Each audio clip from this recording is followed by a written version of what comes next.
Welcome to New York Yankee baseball. From Fenway Park, the Yankees meet the Boston Red Sox. Participating advertisers are Lowenbrau. When you want the taste of a truly great beer, there's really only one. Tonight, let it be Lowenbrau. Toyota hopes you'll enjoy tonight's Yankee game. You asked for it, now you get more than your money's worth at Toyota. Manufacturers Hanover, where it's banking the way you want it to be. Burger King, where you get the best darn burgers, all 100% pure beef. Pepsi Cola and your local Pepsi bottler. Have a Pepsi day. Colonial Provision Company, the makers of Yankees Franks, with the taste that takes you out to the ball game. Con Edison, serving 9 million people in New York and Westchester.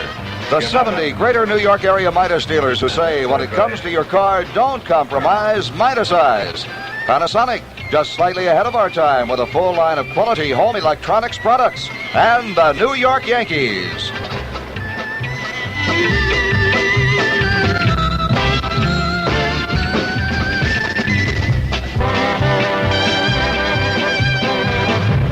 Baseball in tonight's game between the Yankees and the Boston Red Sox.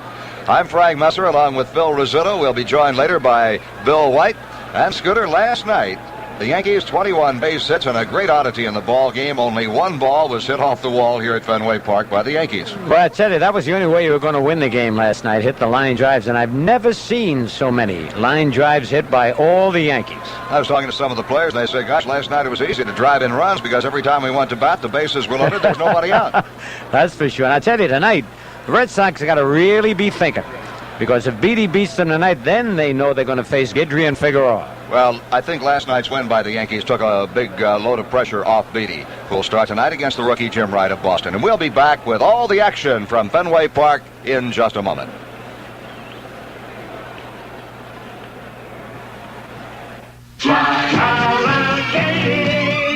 Most non-stops to Buffalo.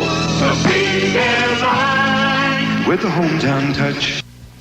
For years, rich men came to Colmer Marcus instinctively for fine labels, fine service, and finer traditions. Now that magnificent store on 37th Street and Broadway has another reason. A new low price policy that opens the doors to everyone. Save on distinguished branded suits and fine sport coats. Save on outerwear, rainwear, shirts, ties, belts, furnishings, and everything in America's most magnificent men's store. You save $10,000 today alone. That's why he's so rich. Come to Colmer Marcus soon and save. Some New York City kids are not getting into school this September because that's the law. The law says if your kids don't have their shots for dangerous diseases like mumps, measles, and polio, they aren't getting into school. The law also says they must go to school. So you have no choice. Get your kids their shots. Call 349-2664 to get free shots now. Remember, no shots, no school. It's the law.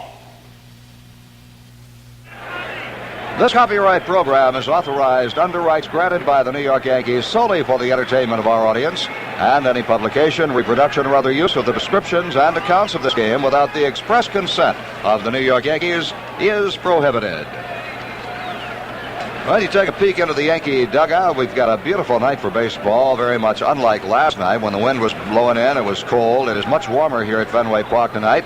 And to the pitcher's dismay, the wind is blowing out, although it is not a strong breeze. We might say stiff, but not strong, blowing toward left field, where the green monster nestles only 315 feet away from home plate. And the pitchers will tell you it's even closer than that. Bucky Dent down there in the left-hand corner of your screen. And next to him, pitcher Dick Tidrow, Fred Stanley. And Catfish Hunter. Right, Catfish is there. I asked him how he felt before the ball game night. He said, Frank, I just don't know. Nobody is quite sure whether Cat will be able to take his next turn on the mound or not.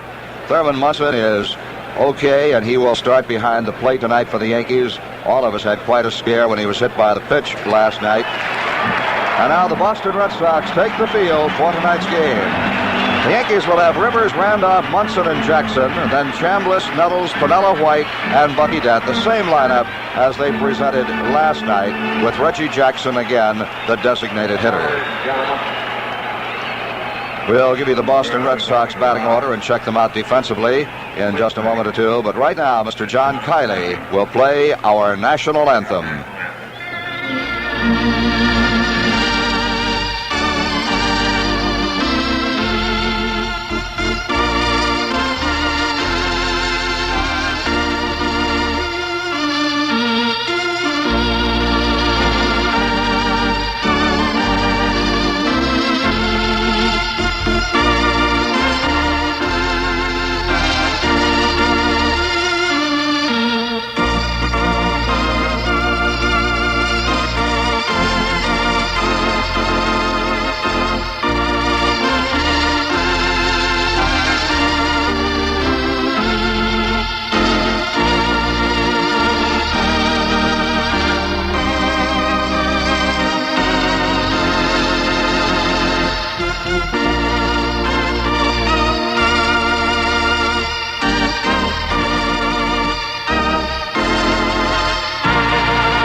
The annual Grambling Morgan State Football Classic will be played at Yankee Stadium again this year, and the date is Saturday, September 23rd at 7:30 p.m. All proceeds from this game will go to benefit the Whitney M. Young Scholarship Fund. Tickets are available at the Yankee Stadium advanced ticket windows and all Ticketron outlets and all Urban League offices for the Grambling Morgan State Football Classic, Saturday, September 23rd, 7:30 at Yankee Stadium. The Yankees will be facing Jim Wright, a rookie with a record of 8-2. He's had an outstanding first year in the American League. He's had 14 starts and 7 relief appearances prior to this. He's a big kid, goes well over 6 feet. He's pitched 112 innings, allowed 111 base hits. He's walked only 24 men, struck out 55, and pitches to a brilliant earned run average of 3.12.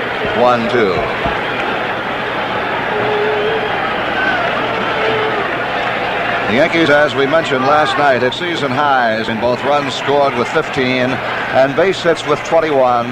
The only Yankee to hit a ball off the Fenway Park wall last night was Cliff Johnson, whose double did hit the Green Monster. But the line drives were all over the place. And I'll tell you, if you were up here in Boston and could read the newspapers here in this city today, you would think that the pennant race was over, that the Yankees had won it and also won the World Series. I've never seen such pessimism on the part of the media as you find here in Boston. Also, Frank, I never saw the fans leave so early in any ball game. All right, Mickey Rivers is set to lead off for the Yankees, and set with the play-by-play. Here's Phil Rizzuto. All right, Frank, Mickey batting .266, has hit in 3 consecutive games. And a hard over the head of George Scott, so the Yankees continue to get the breaks. A bad hop single, and he threw in back of Rivers, but Mick got back. So big George Scott probably saying, last night all over again. Let's watch it again on the replay. Rivers gives this ball a good rip. Pitches down. Rivers likes the pitch up, and you see the hop come up. It looked like it caught George Scott off the shoulder. It is scored as a base hit. So Mickey is now hitting 4 consecutive games in 9 of his last 10, and Willie Randolph has hit in 4 straight games. The Yankees starting to hit just at the right time. Randolph batting .272, 17 doubles, 5 triples, 3 homers, and 36 runs batted in. He had the biggest game of his career last night when he had 3 hits and drove in 5 runs. On base 5 times.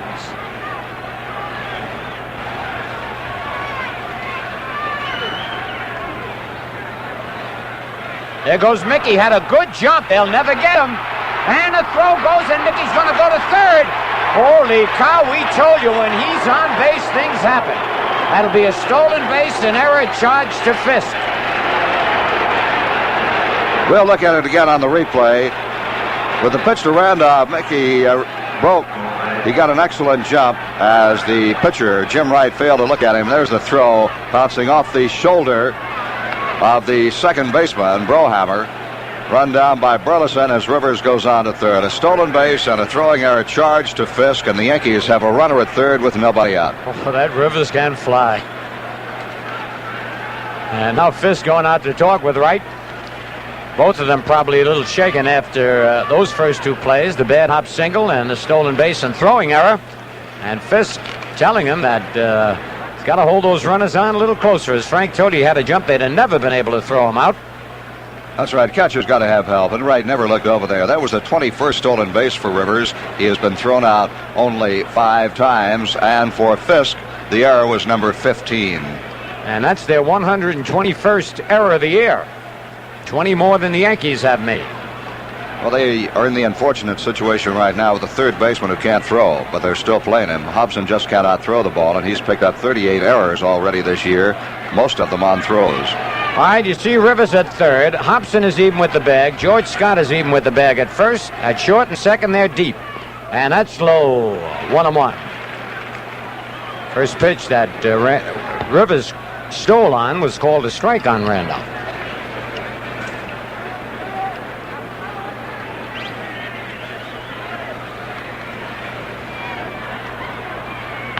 And out. Oh, went on there. It'll be another error. Holy cow. Burleson, for some reason, went after that ball one-handed. Should have been an easy chance. Rivers did not even break. He has scored easily. But after the error, he did score easily. Now, we're going to have to wait and see what they call it. I think Burleson was watching Rivers too much on this one. You see Randolph hit the ball just to his left. I think he had, look at that, see his head turned over toward third base. That's what happened right there. He's looking to see what Rivers was doing and tried to field the ball with his head turned the other way, Phil. All right. And Randolph at first, haven't heard whether they've given him an RBI or not. It's up to the official scorer, but Mickey did not break until Burleson had made the error. I don't think they can give an RBI, and I don't believe I would, because had Rivers broke, I would have. Yes. But Rivers did not break for home, and I don't think he can. It's an error charged to Burleson, obviously. Oh, that's definite. All right, here's Thurman Munson. Boy, everybody thought he'd be out for quite a while, getting hit right in the head with a fastball. Randolph leads away, and Thurman bluffs a bunt, takes it low, ball 1. I talked to Thurman before the game. He's got quite a lump on the left side of his forehead where he was hit by the Dick Drago slider last night. And Thurman says he raised his head as the pitch came in, and the pitch hit the bill of his cap, knocked the helmet off, and hit him flush on the forehead. Wow. Good thing he's got that hard head, that's for sure. Thurman batting .293. And a breaking ball over, 1-1.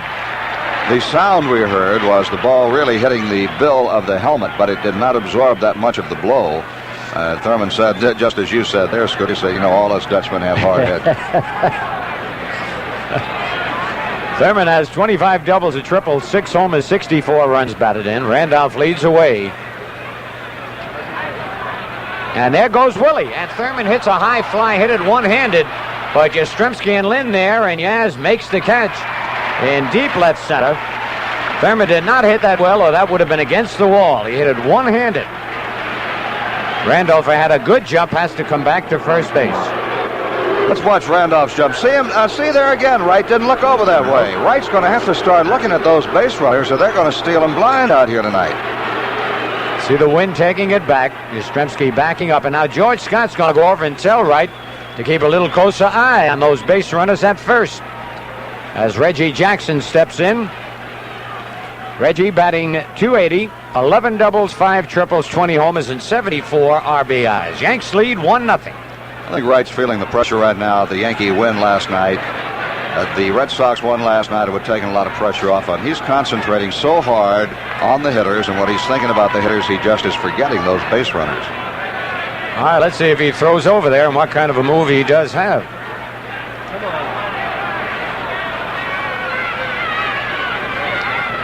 Still don't know, and it's a strike to Reggie.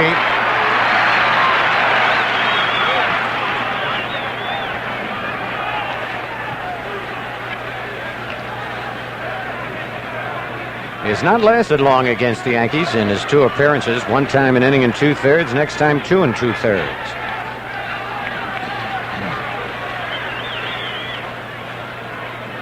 Big curve is high, 1-1. 1 man out. Reggie's feeling a lot better tonight. I talked to him before I came upstairs. He said he just feels so much better than he did last night. He got out of the hospital yesterday at 2 o'clock and got a base hit his first time up in the ball game to drive in a run. One time on deck, he had the warm-up jacket on, and it was a chilly night last night. There's the throw, and a pretty good move. Kind of a slow tag by George Scott. With Randolph back. First base umpire is Rich Garcia. Let's watch his move on the replay. Quick spin around and throw over there. Nice low throw, too. Jim Wright checking Randolph. Curve is high, 2-1. They have Jim Wright listed as being 6'1". He appears taller. He's very slender. He weighs about 165. Well, he does a lot taller than 6'1". He sure does. He looks like he might be 6'3" or more.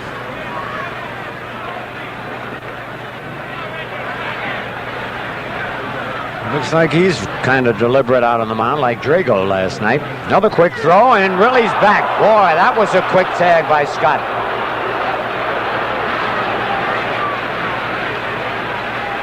We'll see it again on the replay. Well, he just did get the right hand back in there in time. 2 balls and a strike on Reggie Jackson. 1 out. Yanks in front, 1-0, top of the first. Second game of this big 4-game series. That throw was bad. It was up high. So Willie will take a little time, dust himself off. And I think you'll see Wright settle down. He, I'm sure, had butterflies before the game started. But give him, 2 or 3 hitters up there. If he gets by this inning, he'll settle down. That's not to say the Yankees won't hit him. We don't know that. But I think he'll settle down and go back to his basics, checking the runner and throwing on him. There goes Willie, and it's bounced. And he's safe and just out at first base. Burleson almost held that ball too long as he tried to tag Randolph. I think he tried to keep his foot on the bag and get the force plays, trying to play a real cute. Let's watch again. I tell you, Randolph not been running, that would have been a base hit up the middle. Now watch Burleson. He'll field that ball, see him try to keep his foot on the bag. And also, he tried to do three things there. Keep his foot on the bag for a force out, tag him for the out, and also get his throw to first. He almost blew all 3, but he did get Jackson by half a step. All right, 2 out. Randolph down at second, and Chris Chambliss the batter. Chris hitting .287, 23 doubles, 3 triples, 10 homers. Leads the Yankees with 82 runs batted in. Yankees picked up 2 in the top of the first last night. They'd love to do it again. And they do. Lynn will not get to it. And his throw will not be in time, and the Yankees lead 2-0. So Chris Chambliss drives in his 83rd run of the year. I thought for a second there, Frank, I was a little too opportunistic. Well, there again, you saw that ball hit hard, but that wind is going to hold the ball up in the air just that split second longer. Pitch is out over the plate. Chambliss gets good wood on it. Now watch Lynn. I'll tell you, Lynn made a good play on that ball, coming up on a rather short hop. George Scott bluffed cutting it off, but no chance at all for Willie Randolph. So the Yankees lead 2-0, and now Greg Nettles a batter. Greg batting .275, 20 doubles, a triple, 23 homers. Still leads the club in that department, and 78 runs batted in.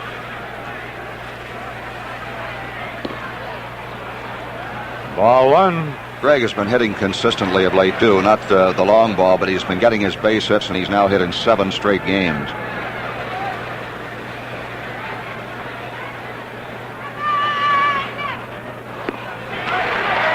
Swung at that curve and missed. 1-1.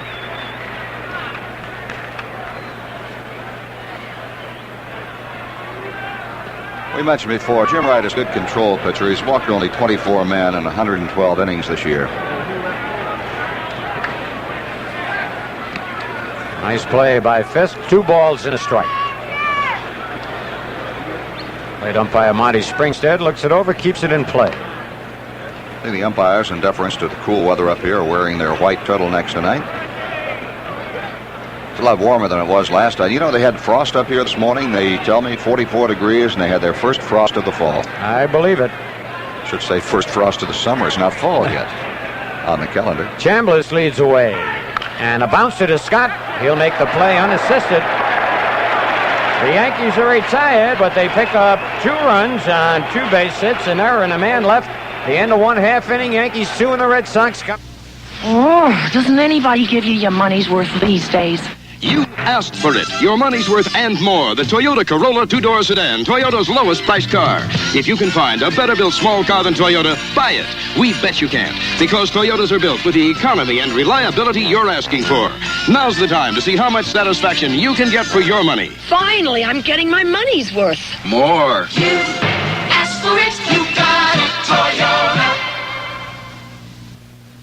Here's to good friends. There he goes. Tonight is kind of special. Hey, we almost gave up and sent out for pizza. Sorry. All I could get were lobsters and Lowenbrow. All I could get were lobsters and Lowenbrow. Well, it's the last party of the summer. I figured I'd shoot the word. When you want the taste of a truly great beer, tonight, let it be Lowenbrow. Well, like the song says, here's to good friends.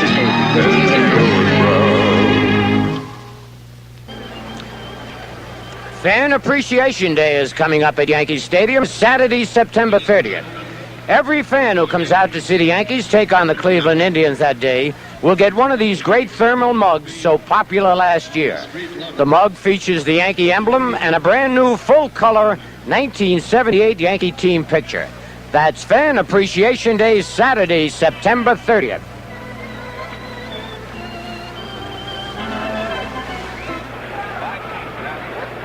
Well, we look now at Jim Beattie. Like his mound opponent tonight, Jim Wright, a rookie. Beattie has not had a good record this year. He won his first 2 games and then in the American League. Then he didn't win another one until his last start. His record is 3-7. He's bounced up and down between the Yankees and their Tacoma club in the Pacific Coast League. This is his 18th start. He has relieved 3 times. Has a rather high earned run average of 4.03. And Beattie just has to throw strikes. He has, early in the year, had trouble getting behind the hitters. All right, Rick Burleson leads it off and takes a strike. Burleson batting .248. He's having an off year. 27 doubles, 4 triples, 4 homers, and 45 RBIs. Yankees leading 2-0, bottom of the first.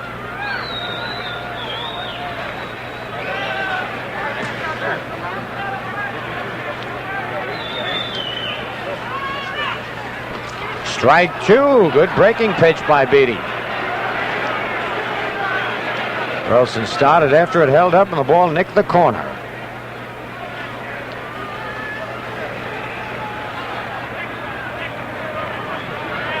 Got him. 3 pitches and a strikeout. I tell you, his ball was really moving on Burleson. 1 away. And the batter, Fred Lynn. Lynn hitting .295, 29 doubles, 2 triples, 20 homers, and 68 runs batted in.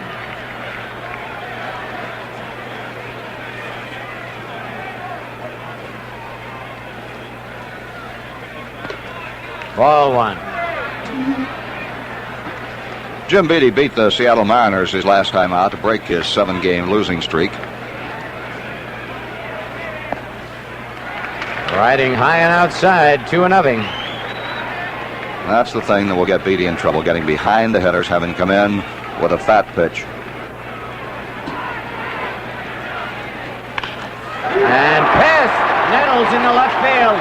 Lynn's going to go for 2, and he'll make it. As Frank said, he got behind, came in with the fastball. Lynn drilled it to left for a double. Well, that's a scouting report on Beattie. I'm sure that the Red Sox scouts have told Zimmer, they've told the players in the meeting, let him get behind, then look for his fastball. There it is. It tailed away a bit, but Lynn got it down toward the end of the bat and drilled it to the left field corner. I'll tell you, with all the scouts that every team has right now, every mistake, every idiosyncrasy of every player is noted. All right, here he is, Jim Rice, and what a year he's having. Ball 1. Rice batting .325. Has the most hits in the major leagues, 187. Most homers, 38. And the most RBIs, 121. Swing and a miss at a good breaking pitch. He's also at 23 doubles, and he has 15 triples. Oh, that's a lot of triples. It really is. For a big power hitter, usually they'll either double or homer, and you very seldom see him get a triple.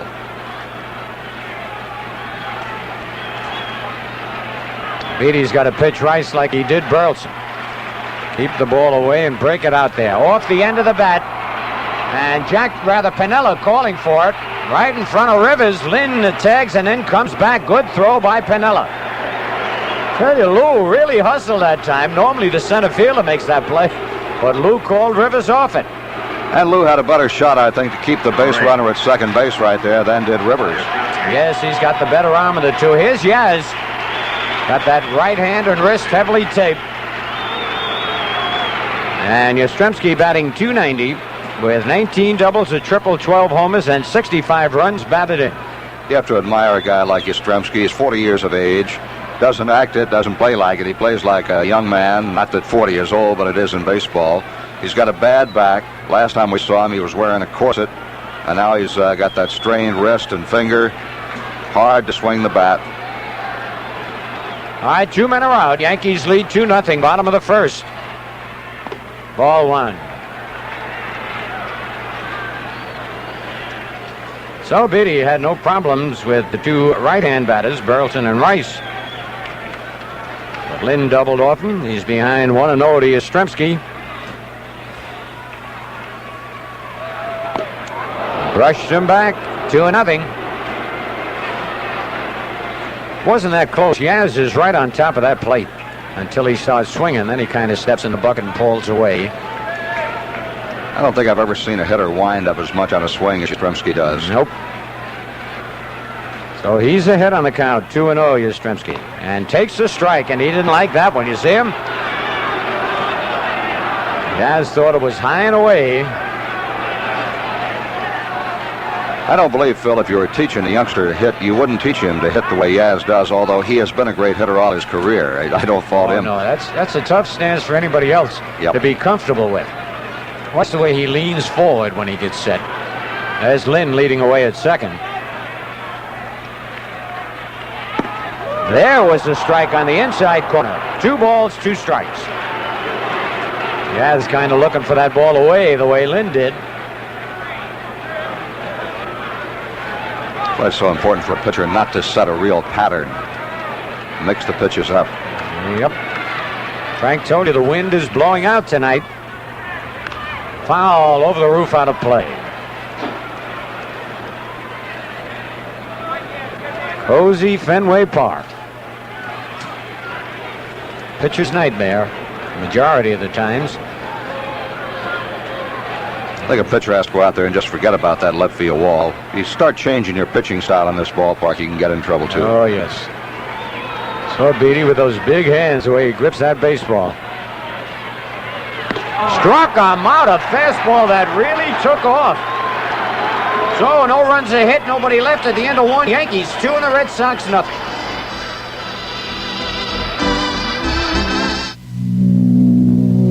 If you're going to college, listen to this.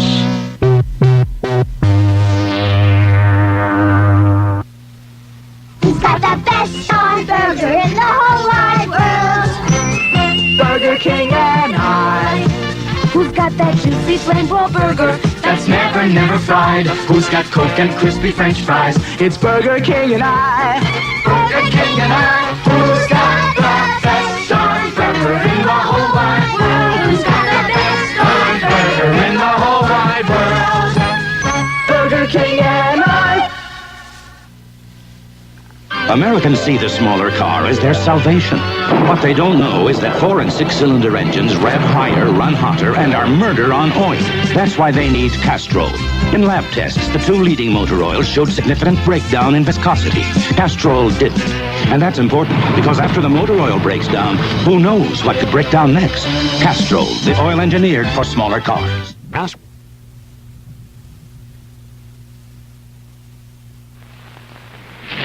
Noisy muffler? Don't compromise. Better Midas-ize at Midas, the muffler specialists.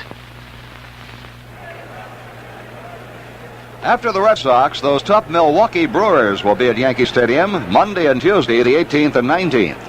Larry Heisel, Sal Bando, Don Money, rookie Paul Molitor, all the Brewers. They've given the Yanks a lot of trouble this year. They played 13 games, and the Brewers have won 9 of them.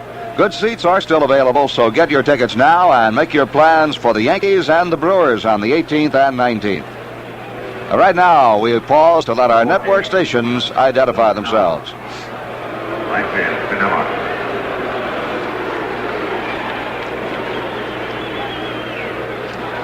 All right, sweet Lou Piniella will lead it off for the Yankees. Lou batting .309, 29 doubles, 3 triples, 4 homers, 53 runs batted in. Yankees leading 2-0. By the way, in that first inning, I gave you the totals wrong. It was 2 runs, 2 hits, 2 errors, and 1 man left on base. Red Sox playing sloppy baseball the last few weeks. Piniella bounces one foul outside of third, strike 1. You know, we had quite a few telegrams after the big Yankee win last night. One asked a question, why wasn't Cliff Johnson put on first base to run for Thurman Munson when Munson was hit by a pitch? My answer to that is that Heath was put down as a runner because they wanted Cliff Johnson's bat. That gave Johnson a turn at bat to bat for Reggie Jackson. And Heath was going to stay in the game to come in the game to catch anyway. So that's why Heath ran instead of Johnson. Good answer. I'll go along with that. Drive to deep right, going back. Evans back on the track.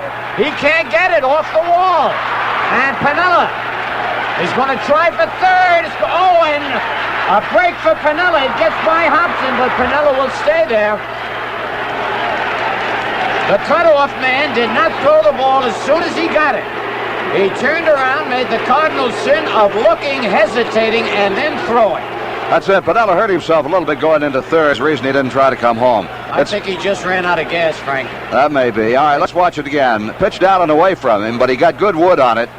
And now watch the play in the outfield. You see Evans after the ball, and he gets away from him. He has to run it down, picks it up, and now watch Burleson if the camera picks him up. There's Burleson. See him hesitate right there. That's Burleson. He could have had Piniella at third base with a quick throw. You see the throw even then got there ahead of the base runner Piniella, but Lou upsetting Hobson going in. The ball got away. If Burleson had not hesitated, he could have had Piniella, I think, at third base. And the Red Sox get a little activity going on in the bullpen. That is Tom Bergmeyer. All right, Frank. Roy White will be the batter. Now, they had given an error first. Now it looks like they've taken it away and given Piniella triple all the way. But we'll double check on that. Roy batting .256. The infield is in. And the curve is low, ball 1. Yankees lead it 2-0 with Piniella at third and nobody out. You know, in all honesty, Phil, they should have held Piniella to second base, so I've thrown him out at third, but I don't think an error will be involved. Okay.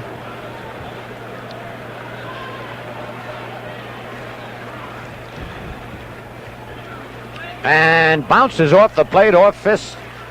Chest protector. No advance. It's 2 balls, no strikes.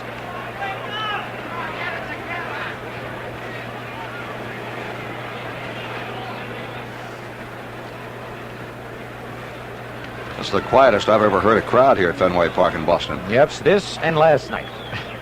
Well, last night crowd left about the 5th inning. Roy has 11 doubles, 4 triples, 7 homers, 37 runs batted in.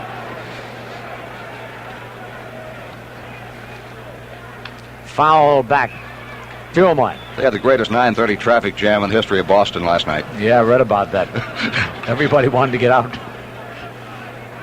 I tell you, we told you about the wind blowing out Piniella's drive to the opposite field in deep right center. 1 hop off the bullpen wall. So it's going to be a tough night on the pitchers.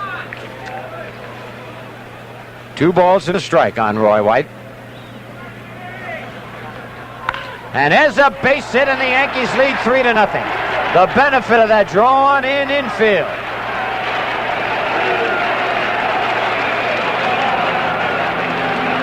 Roy White had 3 hits last night and 4 at bats. That gives him 4 for 5 now in the 2 games. Let's watch it again, see where the pitch is. Oh, that was a good pitch to hit right there. He got on top of the ball just a little bit. With the infield in, there was no chance for the second baseman, Brohammer, to get to it. All right, the Yankees lead 3-0. Bucky Dent the batter. Bucky hitting .257. 9 doubles, a triple, 4 homers, and 30 runs batted in. Bucky has hit in 7 straight ball games. He tried a bunt, fouled it off, and it nicked Fisk. If I remember correctly, last night Bucky was up in a situation. He laid a bunt down, beat it out for the base hit. Yep. Yankees bunted very well last night. And Lou Piniella laid down a beauty. Nobody out. Roy White leading off first. There goes Roy, swing and a miss, throw to second, and it goes into center field, and Roy's going to go to third. Another error. Holy cow, that's the third one. They could have had 4. A stolen base, and another error charged to Fisk. You got to say right now, the Red Sox look like they're playing uptight baseball. Pitch was out of the strike zone. Bucky protecting Roy. Throw almost hit the pitcher right and kicked off the glove of Burleson.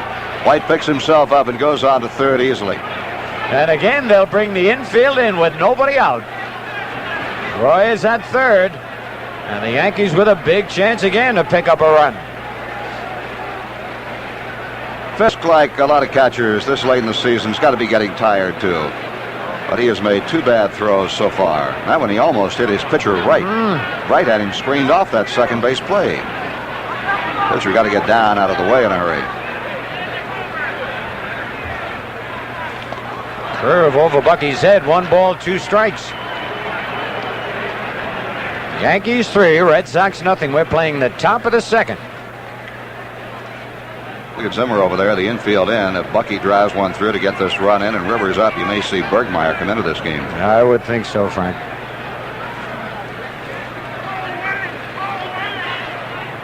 Another curve up above his head. 2-2. So young Jim Wright has not had too much success against the Yankees.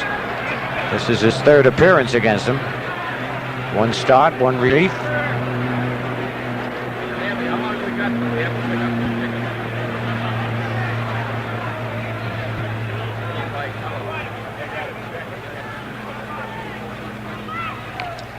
Check swing foul. Bucky stays alive.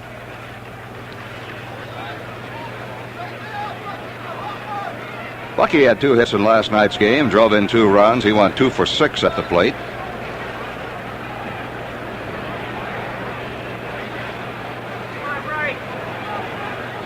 So Jim Wright, a little better support in back of him. Wouldn't be in too bad a shape. Foul back. The Red Sox bench, as Frank told you, Zimmer there looks like he's ready to charge out to the mound, leaning that way. Looks like Al Jackson right next to him, the pitching coach. That's who it is. Mm-hmm.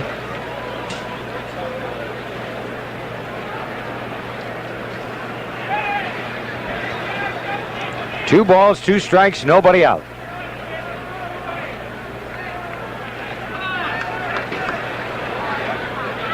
And that'll get him in and might be off the wall. Great play by Yastrzemski. Good heads-up play by Roy White, who tagged up an outstanding defensive play by Carl Yastrzemski. But Dent gets the sacrifice fly, and the Yankees lead 4-0. And Zimmer is on his way out with that ball hit that hard. I think we've seen the last of Jim Wright in this ball game. There it is, right over the plate. Bucky got the sweet end of the bat on it. Now watch Yastrzemski. Up in the air. Makes a fine catch. Carl made a great play on that ball. And Roy White wisely waiting on the bag, knowing if the ball hit the wall, he was going to score anyway. Wright is gone, and we'll have Bergmeyer coming in. There's Jim Wright in the dugout, and he'll head down the tunnel to the clubhouse.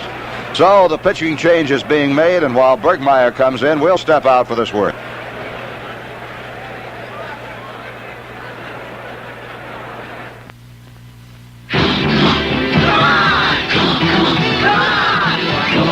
Come on and taste the fancy break.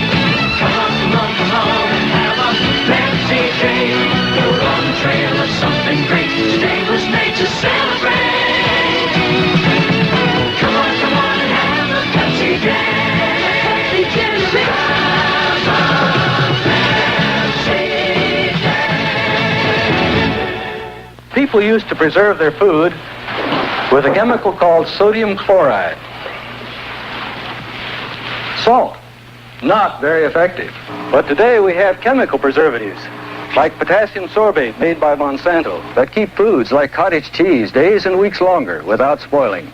No chemical is totally safe all the time, everywhere, but with a worldwide shortage of food, we need chemicals like potassium sorbate. Without chemicals, life itself would be impossible. The real proving ground for today's cars begins and ends right at your own driveway. That's where experience proved Amoco Premium Lead-Free helps stop engine run-on. It's the proven premium. Amoco proved it to me. If your car's in tune but keeps running after you turn off the key, it doesn't need engine work, it needs higher octane fuel like Amoco Premium Lead-Free. Amoco proved it to me. If your car doesn't have performance problems, use lead-free Amoco in the blue pump. Amoco proved it to me.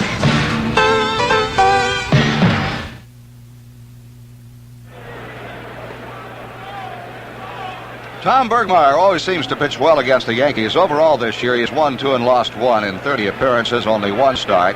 He has 4 saves, an earned run average of a high 4.11. He has walked 18 and struck out 21 men in 50 1/3 innings. He'll be working to Mickey Rivers. Mickey's about the only Yankee that comes up with nobody on base, because he leads off the ball game.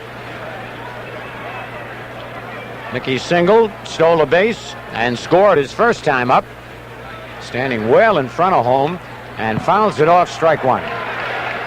Yankees 4 and the Red Sox nothing. We're in the top of the second, 1 out, nobody on. I think both managers shooting dice a little bit in this ball game tonight. They had to both start rookies. So far, it has worked for the Yankees and has not worked so far for the Bo Sox. Low 1-1. I don't think Bergmeyer is going to overpower you, but he has that good breaking ball, and of course he's got all the years of experience. Yeah, he changed his speeds well. There's an idea. Took a little off the breaking pitch. Mick out in front. Ball and 2 strikes. So I'd like starting out fresh for a hitter in a ball game. Have to see the guy once or twice maybe to get his timing down against the very deceptive pitching of Bergmeyer.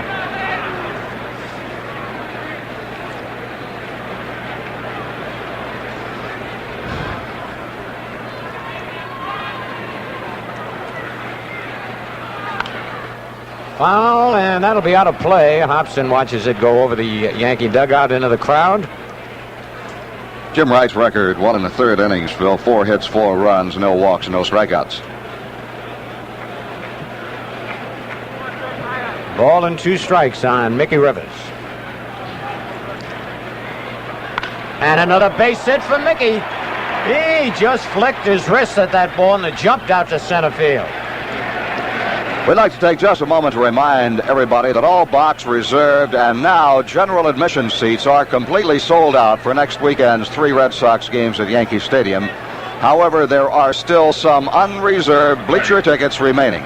They will be on sale at the stadium box office only from 9 to 5 tomorrow, and if tickets remain, from 10 to 5 on Sunday. There's a limit of 4 tickets per game per person. They'll go on sale at 9 o'clock tomorrow morning, the only tickets left. All right, Frank, Willie Randolph, who reached on an error and scored, takes a ball high. So the Yankees continuing to get those base hits. They had 21 last night. They have 5 now. We're still in the top of the second. 1-1. Of those 21 hits last night, 16 were singles, 4 doubles, 1 triple. But they got them at the right time.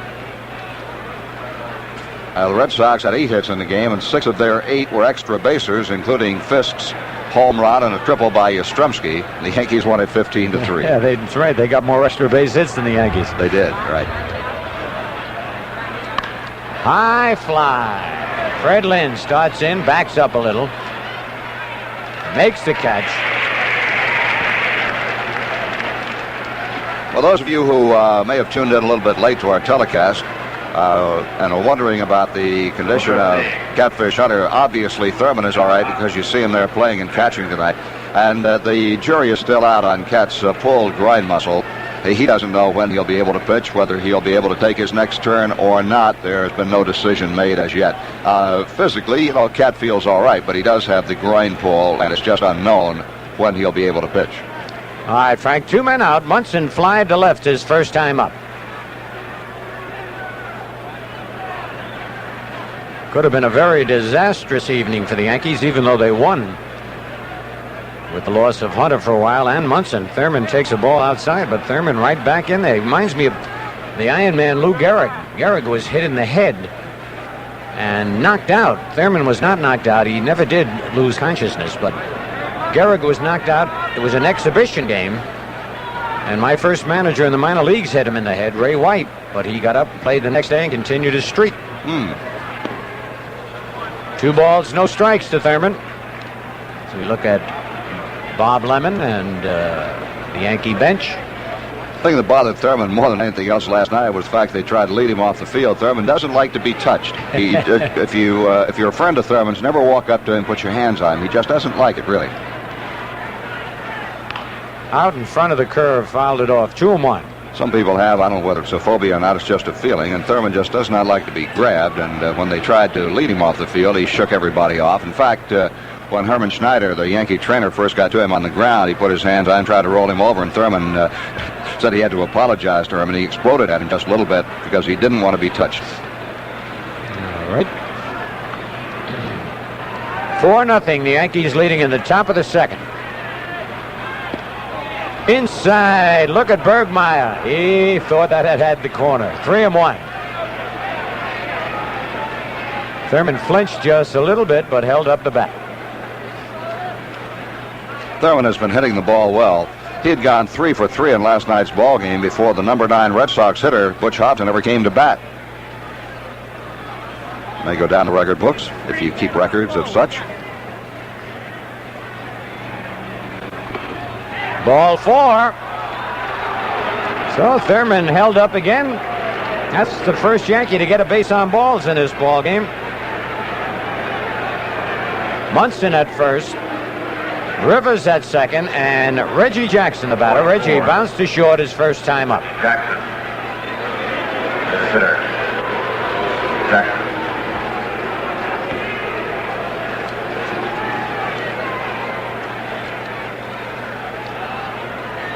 2 out, 2 on. 2 runs in for the Yankees here in the top of the second. They scored 2 in the first.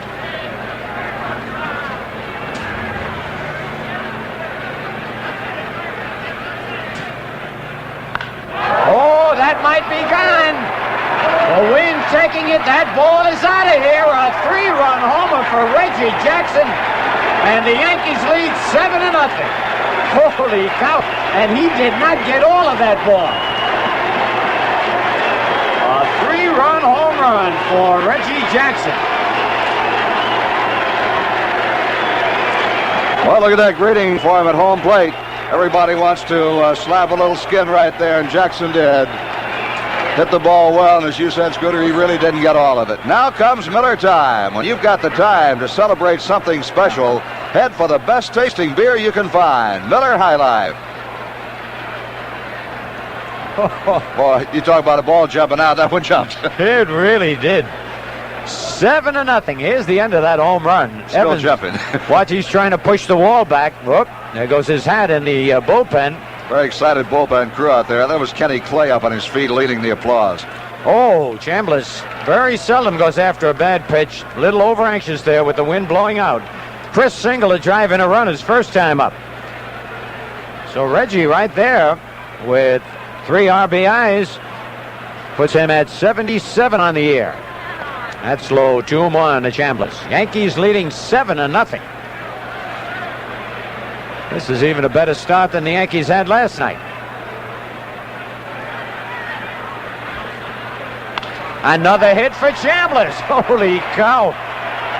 7 base hits and 7 runs for the Yankees. I won until the 3rd inning. The Yankees got 7 runs last night, and then they scored 5 in the 4th. That's Bill Lee down there in the dugout. They wanted Lee to do a little pitching last night. He said his feet hurt. He's been trying to get him to buy him a special pair of shoes. No, that's not Lee. Yeah, it is Lee. Yeah, that's Lee. Yeah, that's Lee out there. Lee has been one, and the crowd really responds. They love Lee here in Boston. He's been wanting a special pair of shoes to take care of a foot problem, and the indication is till he gets the shoes, he doesn't want to pitch. Nettles bounces one to first. Bergmeyer bobbles it. Everybody's safe. Nobody covered first. Holy cow, you talk about total confusion. It would have been an easy play for George Scott, and Bergmeyer will be charged with an error, their fourth of the ball game. Let's watch it again. Big swing, got right down on top of it, beat it straight down. And Bergmeyer down there trying to backhand the ball and looks up, and where's Brohammer? He's not over there covering to back up that play. If he'd fielded that ball, wouldn't have anybody to throw to. I'll tell you, the Red Sox, Phil, have just got to be playing uptight baseball. They are not playing well. No, they are very confused at this point. Lou Piniella started the inning off with a triple to right center field and scored. So Lou is the 10th Yankee to bat here in the second inning. I'm not putting the monkey on Brohammer's back, but I think they're really missing Remy out there at second base, too, Scooter. He's been a leader. He's been solid in that infield. He gets on base a lot, steals bases. Ball one, Lou. But there again, even if Bergmeyer had fielded that ball, he'd have had to tag Nettles out because there was nobody to throw it to. Right.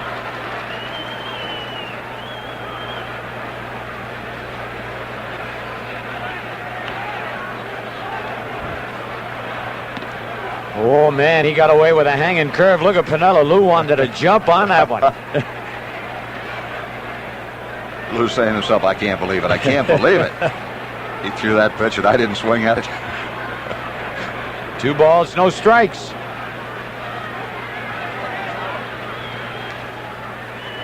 And there's one in the alley, extra bases. And 1 run scores. A double for Piniella. He's had a triple and a double in this inning. The Yankees lead 8-0. Holy cow. He has hit 2 shots.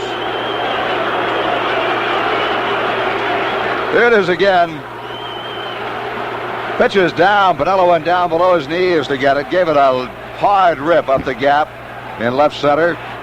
I tell you, that ball almost bounced back over the head of the center fielder, Lynn, who played it off the wall.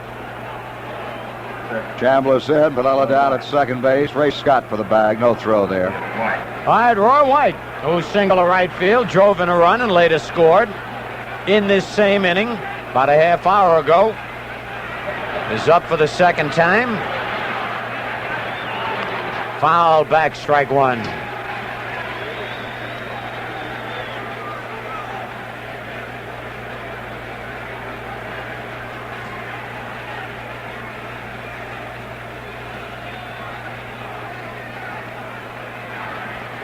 Piniella down at second. Nettles over at third. 2 men are out. Low, 1-1.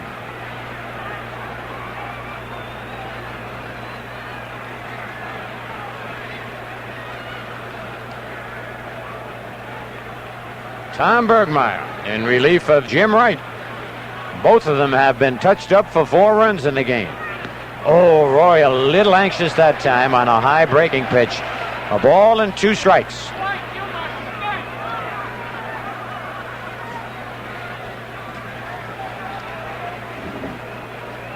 And actually, Roy batting 30 points higher as a right-hand batter than a left-hand batter.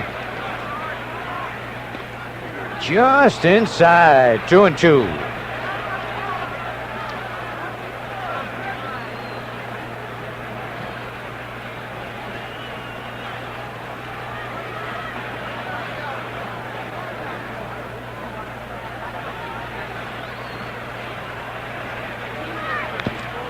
Off the umpire's chest protector. Count holds at 2-2 with 2 out and 2 on, and the Yankees leading 8-0 in the top of the second inning.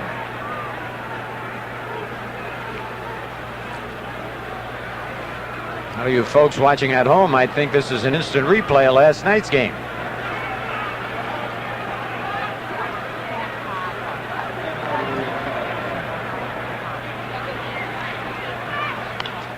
Didn't get it off the end of the bat. Yastrzemski makes the catch. Yankees pick up 6 runs, and at the end of an inning and a half, Yankees 8 and the Red Sox nothing. They've come back. The Thoroughbreds.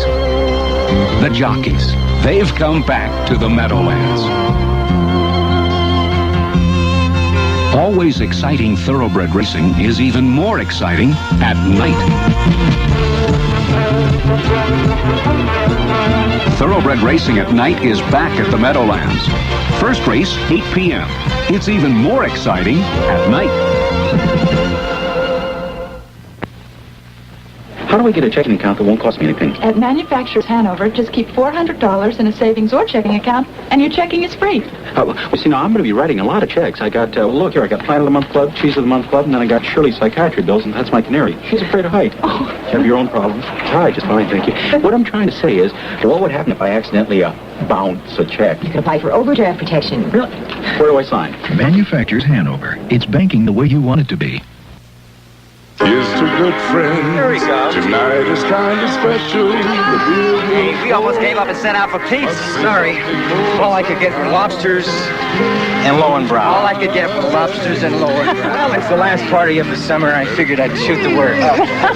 When you want the taste of a truly great beer, tonight, let it be Lowenbrow. Well, like the song says, here's to good friends.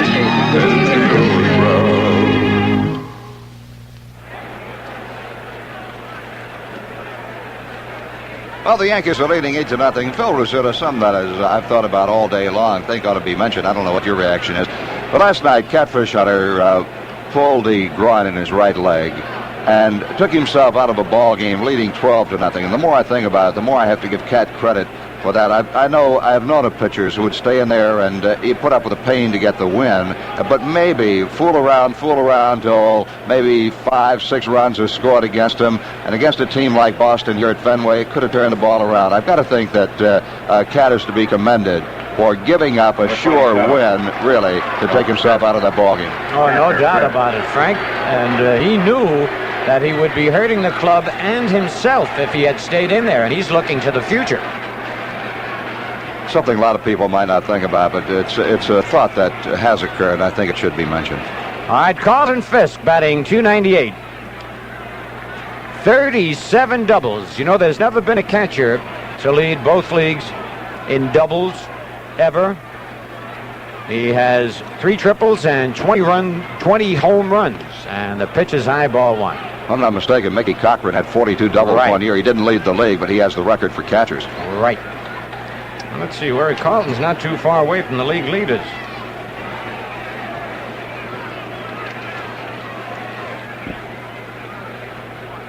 He's tied for first in the American League with his 37 doubles with Ken Brett of the Royals. Not Ken Brett, George Brett. Right. Foul. Back of the plate. 2 balls and a strike. Jim Beattie on the mound for the Yankees. Red Sox had 1 hit in the first inning, a double by Lynn, but Beattie had 2 strikeouts.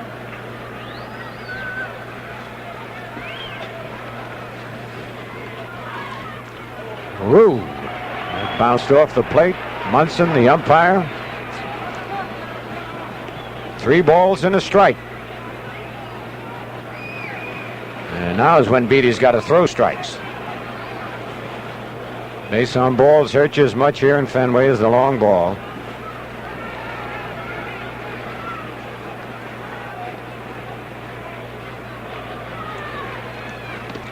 Couldn't check it. Foul tipped it into Munson's glove. 3-2, and looked like Fisk might have hurt his ankle.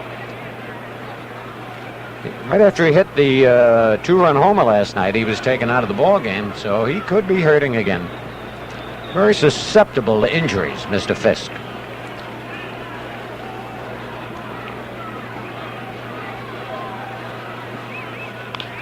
Popped him up. Willie Randolph waving Jackson off, backing up, and makes the catch, 1 out. Piniella in right field. That's right, Reggie's the DH tonight. Here's Jack Brohammer. Hitting .240 on the year with 12 doubles, a triple, a homer, and 22 runs batted in.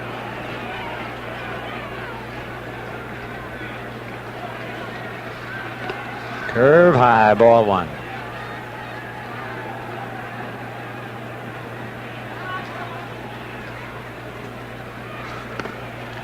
One. Roham. Man, he was hot last night. He wanted to go after the first base umpire last night, and he's arguing with Marty Springstead now. Well, that same umpire. That's right. He was at first last night. Yankees lead 8-0 in the bottom of the second. Roham better get in there. He keeps arguing. He'll get an early shower, and they're short on infielders as it is. Usually you see the manager come out and try to calm his player down, keep him in the ballgame.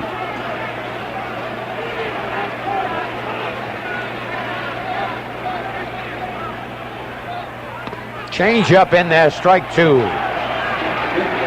I'm thinking right, the only other infielder they would have available would be Frank Duffy. Yep. Foul tip held by Munson. He struck him out. Strikeout number 3 for Big Jim Beattie.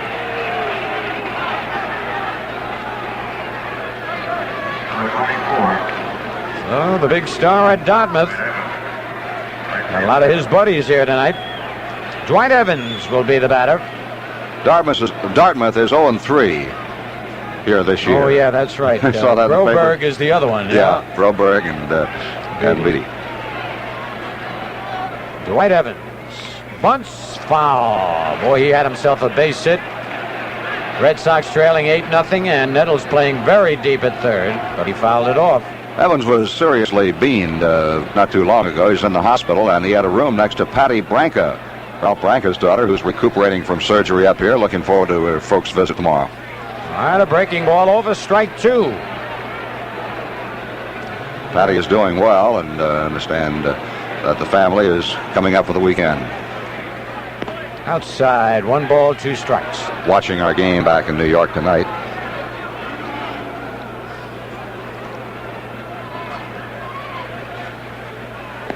A little low, 2-2. 2 out, nobody on. Evans was really going great till he got beamed. His average has really dipped.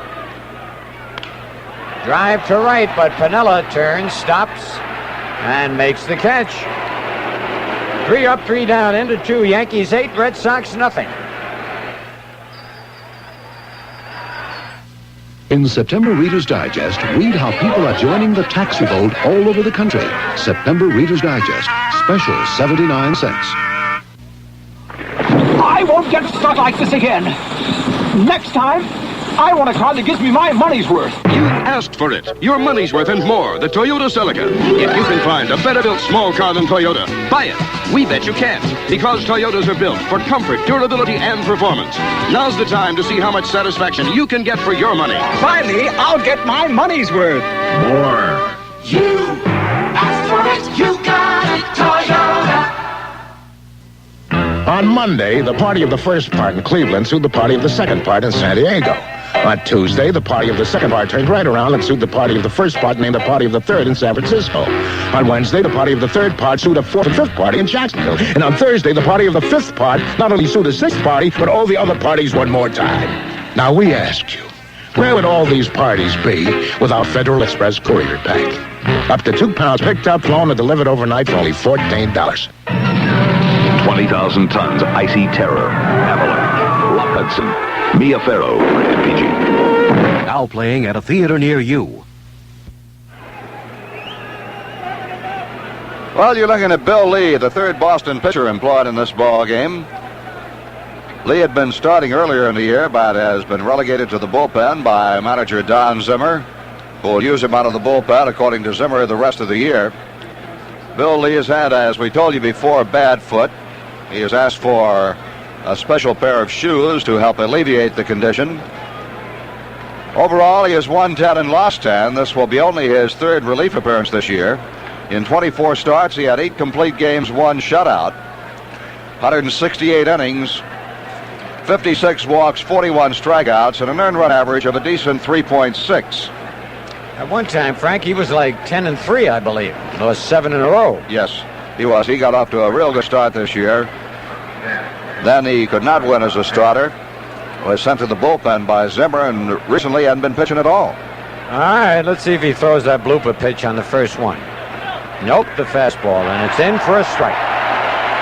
Bucky Was robbed of an extra base hit on a great play by Yastrzemski, but did get credit for a sacrifice fly, driving in Roy White. 1-1.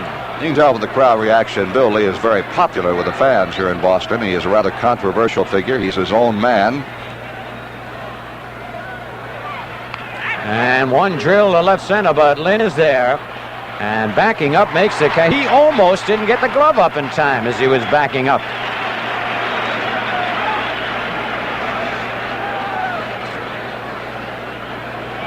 He's got a scroungy looking beard out there.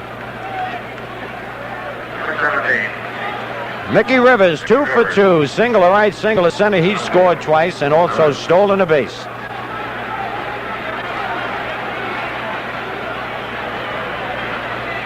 Strike one.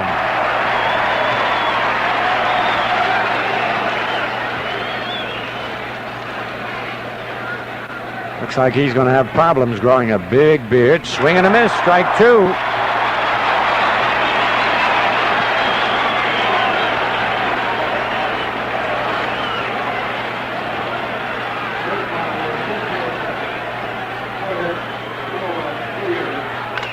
Bouncing ball, Scott. And Rivers beats him. Holy cow, he actually beat him to first base. Lee did not get over there to cover. And Scott thought he had it easily, and Rivers, with a burst of speed, gets a base hit. Rivers may have hurt himself.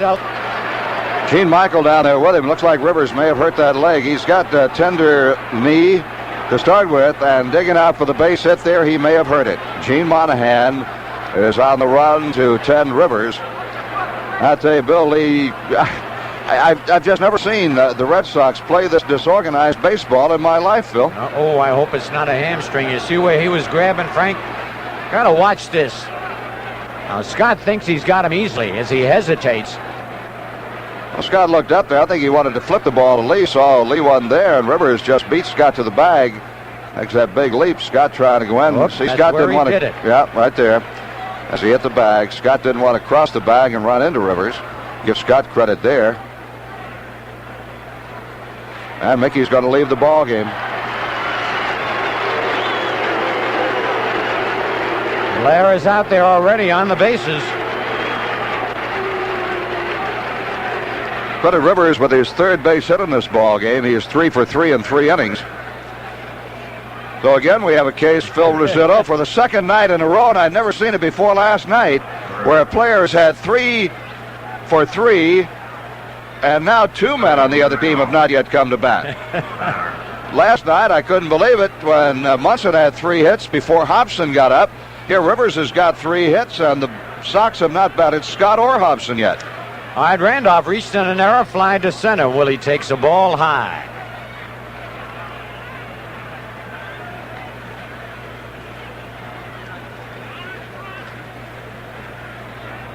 Paul Blair is running for Rivers at first base. Foul out of play. 1-1. Well, I knew it was going to be a weird kind of day, Frank. I came up with a bad tooth. I had to go to the dentist here in Boston. I had to call my dentist, Matt McHugh, in Jersey, to give instructions to the Japanese dentist up here in Boston to drill my tooth. And I think he drilled the wrong tooth. Curve is in there. 1 ball, 2 strikes. Well, let me just ask one question. Has the other one stopped aching? No. Oh, it hasn't? Huh. Whichever one was aching is still aching. Like that movie where the doctor called up and remember the old war picture? In the hole, another base hit for Randolph. And base hit number 10 for the Yankees. They can do no wrong in these first 2 games at Fenway Park. And watch it again. Bill Lee's pitch to Randolph. Oh, that was down below his knees. Well, he hit down on that one, but got enough wood on it to drive it past Hobson. Here's Munson, who's fly to left and walked. He scored a run.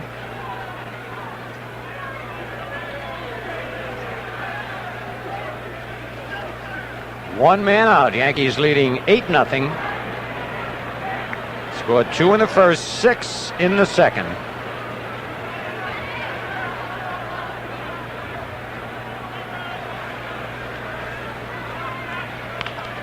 That could be 2. Burleson to Brohammer. and they get Munson on the double play. Nothing across at the end of 2.5. Yankees 8 and the Red Sox nothing.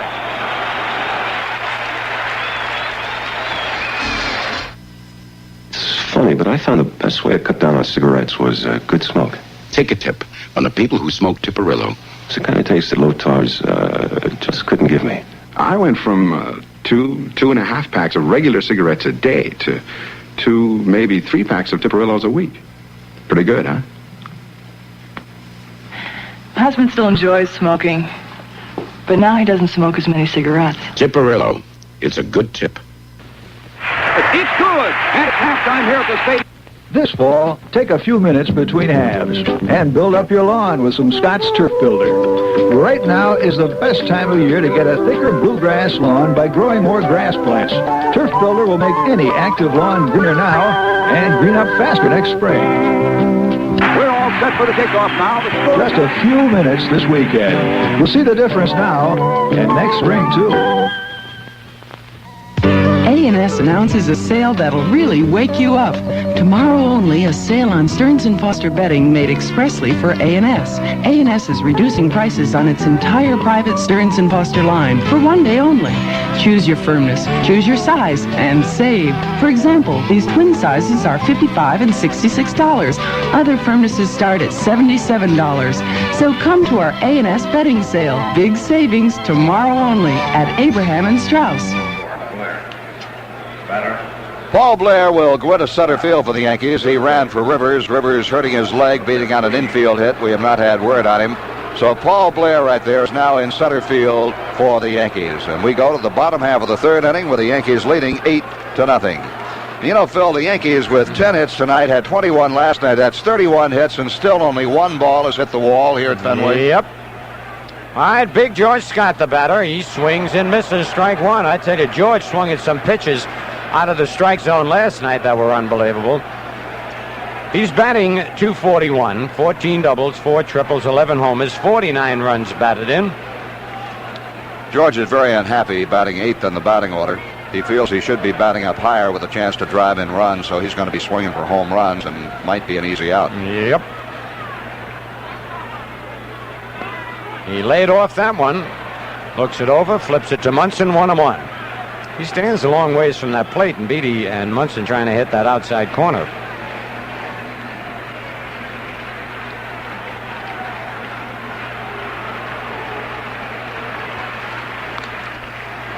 He had his pitch there, fouled it off, a ball and 2 strikes. We're in the bottom of the third. Yankees leading 8-0. He fouled that one right back into the television booth downstairs.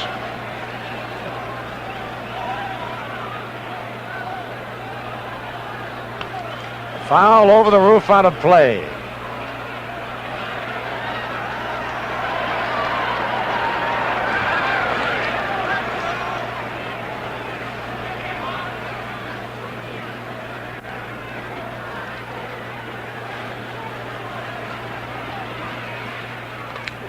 Whoa, man, he just missed with that pitch. 2-2. The hitter like Scott's really fooled if he takes a pitch like that with 2 strikes on him. Because that's the pitch to hit out of here. And that one he drills to right. Piniella, though, right there. And Lou, sinking line drive, grabs it. As he falls down, that ball, Lou figured it's a carry, and it just is sink. Yankees can do no wrong. Watch it again. Pitches up and away from him. Scott got a pretty good piece of it. Now watch Piniella. Lou has it in the glove, and when he gets up, he shows it to the umpire just to make sure it's called out. Butch Hobson batting .246. Bounces one in the hole. Backhanded by Dent, but he won't get him. Holy cow, he did get him. Hobson not only has a bad elbow, he must have a bad leg. He does. He's got a bad leg to go with it, Phil. Normally, Hobson would have beat that one out. Early in the year when we saw him, he would have beat it out. Now watch Dent set himself. Dent knows Hobson does have the bad leg. Watch him take his time to set himself. Right there. Gets a good grip on the ball. Pushes off the back foot. Chambliss really splits for it, and he's out. Good call by the first base umpire. 2 out. Rick Burleson struck out his first time up.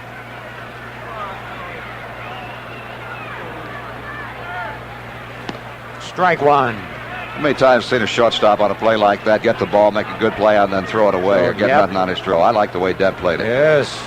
Beautiful. Little low, 1-1.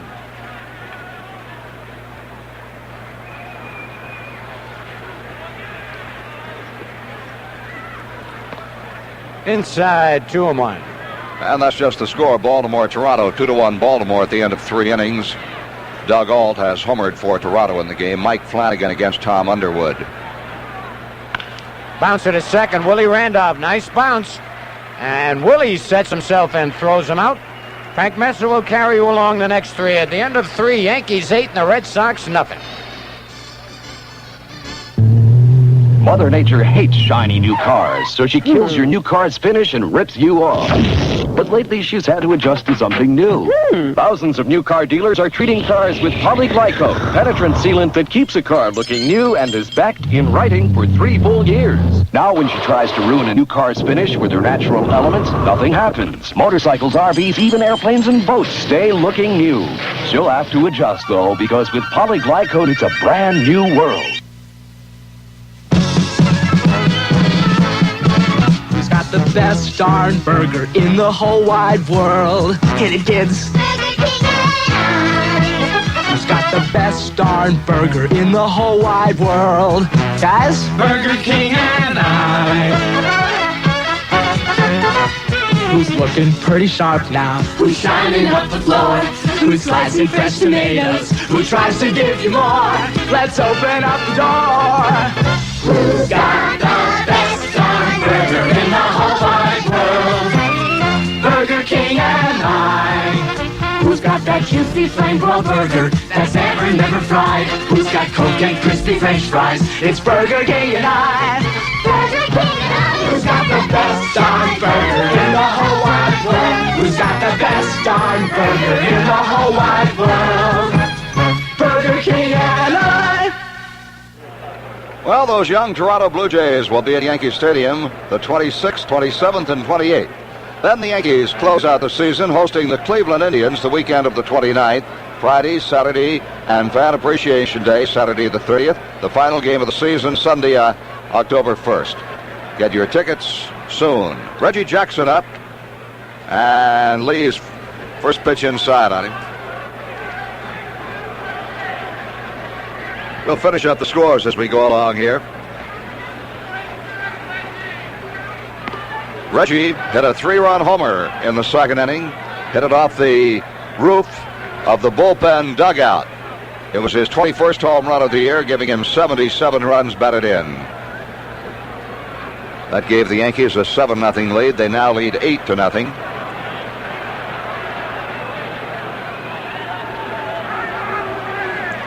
That's a strike, and it's 2-1. Cleveland and Detroit are scoreless at the end of 1. In the National League, the Cubs lead Montreal 2-0 at the end of 3 innings. Timeout as Lynn chases some down in center. The Phillies shut out the Cardinals 1-0, a double 3-hitter.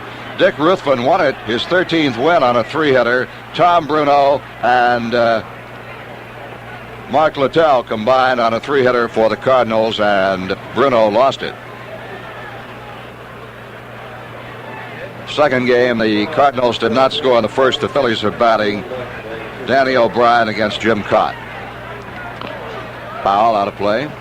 San Diego scored a run in the first and leads Cincinnati 1-0. The Reds are now batting. It's Gaylord Perry against Mike Lacoste. San Francisco 2, Atlanta 1 at the end of 3. John Montefusco against Solomon. Home runs, Darrell Evans and Bill Madlock for the Giants. Well, Bill Lee seems to be quite a favorite among the Boston fans here. He gets Reggie swinging, took something off that breaking ball. Well, I don't know how much of a favorite he is of Don Zimmer, the manager. Zim's wanted him out there a couple of times as we watch this breaking ball that Jackson swings under, and either Lee's back has hurt him or he hasn't had the proper shoes to wear. Well, we've got a report on Mickey Rivers. He has a slight pull of the left hamstring. should be able to play tomorrow. That's good news. Chris Chambliss takes the curve out of the strike zone, ball one. Chris is 2 for 2 with a run batted in and a run scored. Chambliss now has driven in 83 runs and leads the Yankees. In the air to left center, Freddie Lynn, the center fielder, will get to it. And there are 2 out. Rivers pulled a hamstring, beating out an infield hit for his 3rd straight hit of this ball game. And we're told by Mickey Morabito it is a slight pull, and he should be able to play tomorrow afternoon. We'll be on the air tomorrow at 2 o'clock for the ball game from Fenway Park. Everything right here on 11 Alive tomorrow and again on Sunday, 2 o'clock. Greg Nettles takes the ball. Greg is grounded out and reached on an error. Red Sox have committed 4 errors in this ball game. He tried to time his swing on the breaking ball and hits it in the air to shallow right. Evans there, and Evans almost lost that ball against the lights, but he made the catch to retire the side. At the end of 3 1/2, it's New York 8, Boston nothing.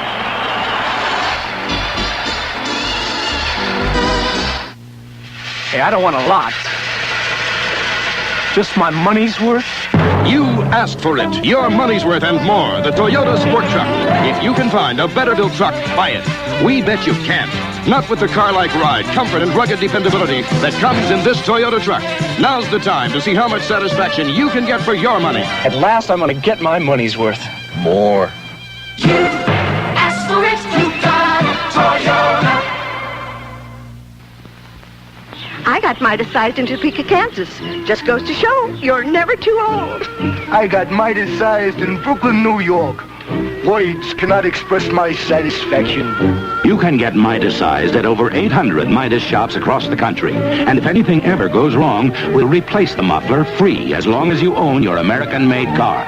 No matter where you are, next time you hear that noise, don't compromise. Midas-sized! When you break horses for a living and you do it wrong, they can break you first. But when you do it right, you can turn a terrified animal into a horse a man can count on. And now comes Miller time. Time to head for the best tasting beer you can find. Miller High Life. If you've got the time, we've got the beer. Miller beer. We go to the bottom half of the 4th inning. Fred Lynn, Jim Rice, and Carl Yastrzemski will be up against Jim Beattie. The Yankees are leading 8-0. Lynn doubled as he ripped one between Nettles and the third base bag to the left field corner in the 1st inning. Out of play. That double by Lynn is the only base hit and the only base runner for the Red Sox. Beattie has not walked anybody, and he has struck out 3 men.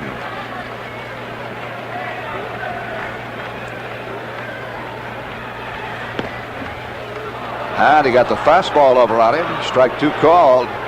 No balls and 2 strikes. Beattie is learning quickly, Frank. He went outside with Lynn last time, and Lynn sliced that ball past third. Now he's keeping the ball in on him. A little too far in that time. Ball and 2 strikes. What Beattie's got to do is throw strikes, don't walk people.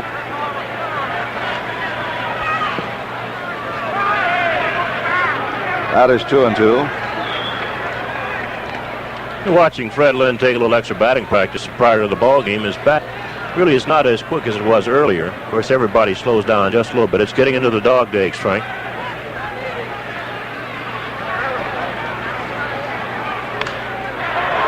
In the air to left field, Roy White will get under it.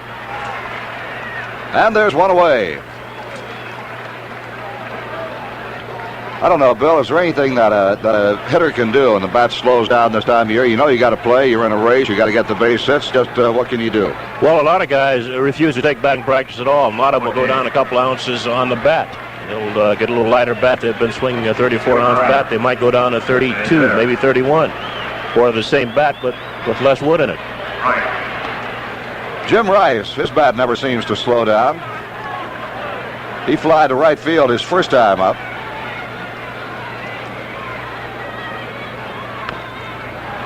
out in front of that one. Strike 2 on him. That's one of the pluses, I think, of being a designated hitter. You don't have to run out the field and chase ground fly balls or back up anybody. Just sit down and swing the bat, so you shouldn't really get tired during a year. Right back to Beatty. Looked like the same pitch, and he did the same thing with it, only hit it fair. Beat it straight down in the dirt. And there are 2 down.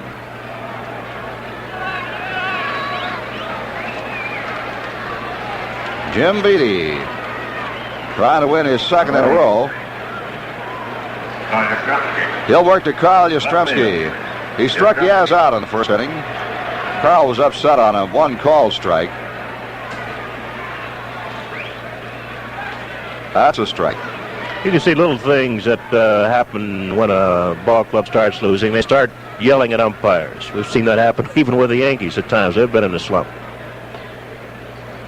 I think you forget that you're out there to beat the other team, and you really look to lay the blame someplace else, and the umpires are the nearest people. That happens with just about every team in baseball, and we see it here happening with the Red Sox. Beatty took a lot off of that one and missed with it. It's 2 balls and 1 strike now to Yaz. I've done it. I guess every player sometime will do it. On the ground, right at Willie Randolph. And it's an easy inning for Beatty at the end of 4. The score, New York 8, Boston nothing.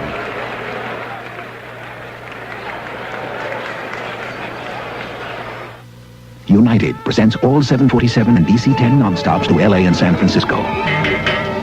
Take him away, maestro.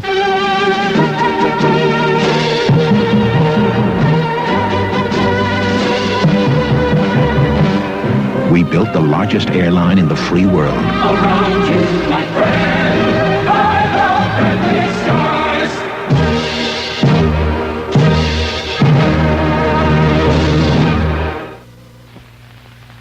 Hey guys, Grandma's got a surprise for you. There's a whole batch of them. How many are there? Well, come on and taste the Pepsi way. Come on and have a Pepsi day. The laughter of a world at play. Memories of a Pepsi day. Come on and have a Pepsi day.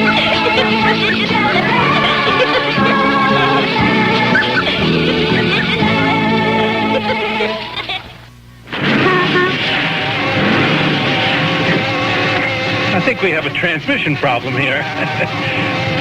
You pilot, John! At AMCO, we'll put you and your car back together again.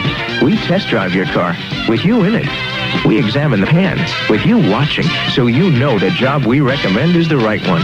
At AMCO, we'll put you and your car back together again. I got your new set of keys.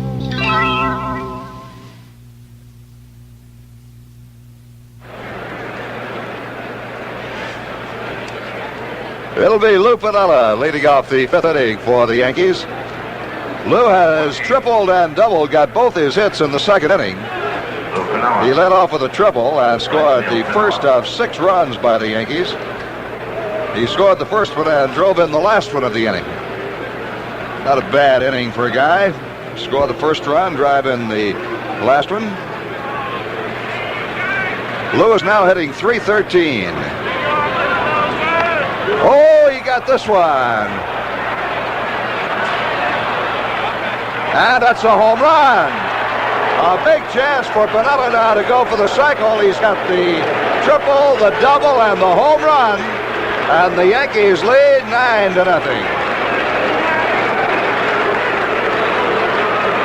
Now comes Miller time. When you've got the time to celebrate something special, head for the best tasting beer you can find. Miller High Life.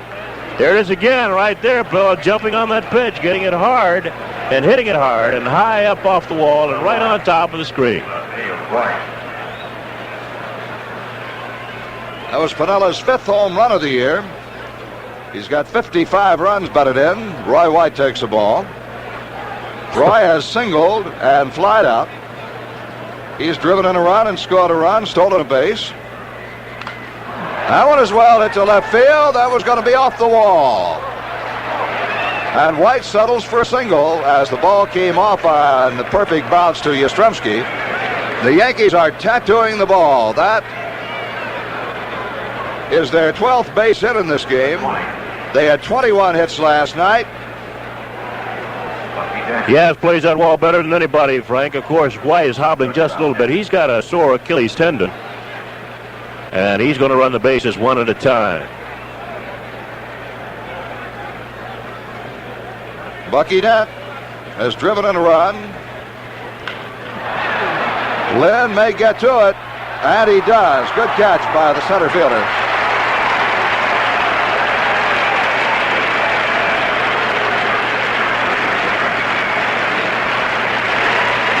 Here's again. Lynn gets a good jump. He's one of the better center fielders in baseball. Right there, he's got the glove on the right hand and makes the catch. Does a little tumble. Pretty good acrobat. And he saves Bill Lee and the Red Sox a little further embarrassment. Paul Blair is up for the first time. He went in to run for Rivers while Mick came up lame, beating on an infield hit in the third. Rivers went 3 for 3 in 3 innings. Blair is batting for the first time, hitting 175. Boy, Lee almost threw that one away. Yankees now have 12 hits in the game. They got 4 hits off Wright, 4 runs, 4 hits and 4 runs off Bergmeyer, 4 hits and so far 1 run off Lee. Ball on a strike. Dick Hauser looks the ball over as White goes back to first.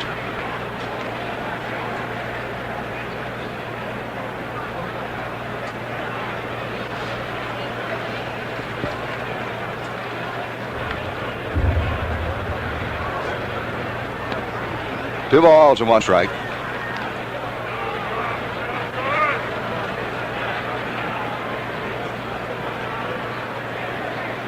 Blair crowds the plate. He crowds it more against a left-hander than he does against a right-hander. 2 balls and a strike.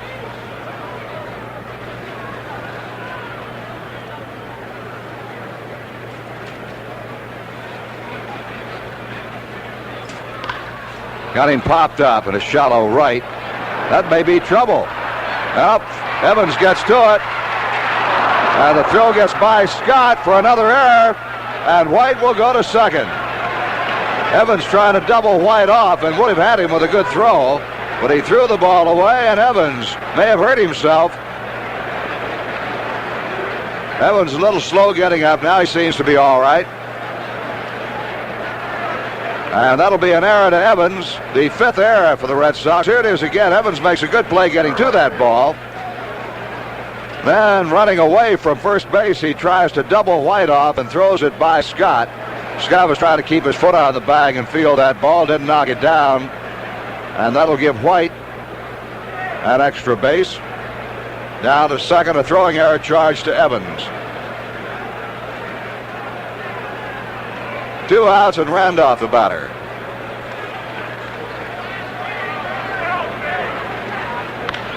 That'll be Willie's second hit, and another run may score. Evans, though, with a good arm. He's safe. Roy White is safe at home, and the Yankees lead 10-0.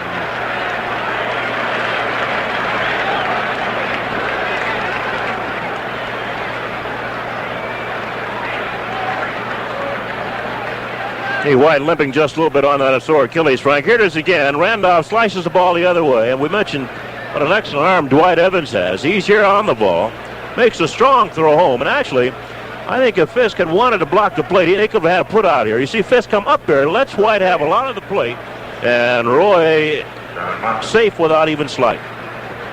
Well, Fisk has said he's not going to block the plate anymore. He's been hurt too many times in that play. Thurman Munson up. Thurman is 0 for 2.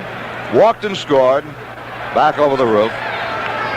The Yankees now lead 10-0. Yankees have 13 hits. The Red Sox have only 1 hit off Beatty, and so far the Red Sox have committed 5 errors in this ball game.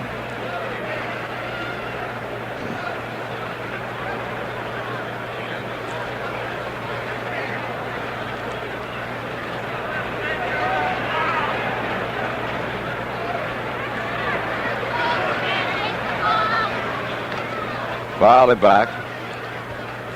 I think sometimes Bill, first baseman down there on a throw like the one from Evans, may have to leave the bag, go over and try to knock that ball down. It's, I guess, natural tendency to try to make the play, keep your foot on there, and get the double play. Well, you've got to make up your mind quickly, Frank, whether or not you can actually reach that ball. And it's a split. You only have a split second to make that decision.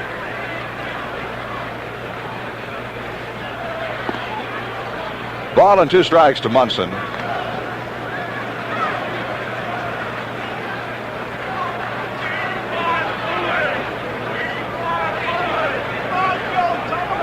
"13 Yankees had base hits last night. Munson tonight is 1 of 3 without a hit so far. Munson has not hit. Neither has Nettles, nor has Dent.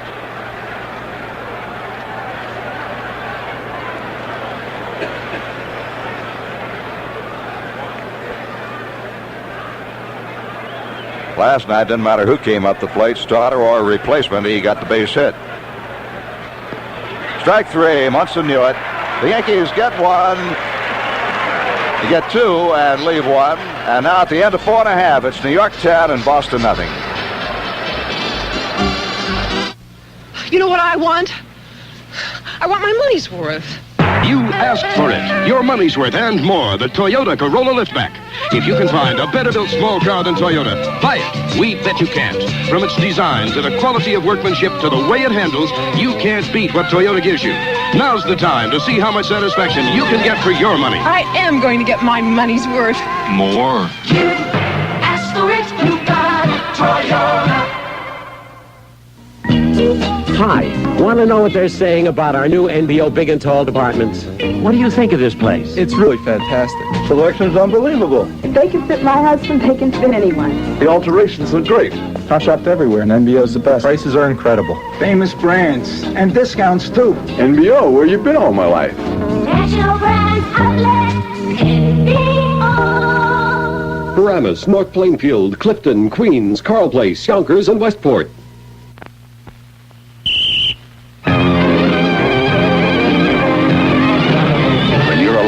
You practice all you can, because saving a few seconds may save a few lives. But now comes Miller time. Time to head for the best tasting beer you can find. America's quality beer, Miller High Life. If you've got the time, we've got the beer.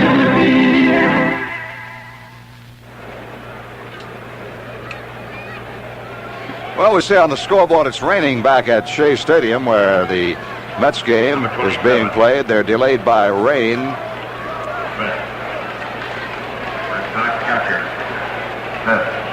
Carlton Fisk will lead off the bottom half of the 5th. Beatty popped him up to Randolph his first time at bat. Beatty has allowed only 1 hit, a first-inning double by Fred Lynn. Beatty has not walked anybody. He has struck out 3. That's a strike. Up in Toronto, it's Baltimore 3 and Toronto 2 at the end of 5. Strike 2. Detroit leads Cleveland 4-1 at the end of 2. Milwaukee and Minnesota scoreless at the end of 1. They do not have a National League continual scoreboard here. We have to pick them up off the electronic board. They flash them from time to time.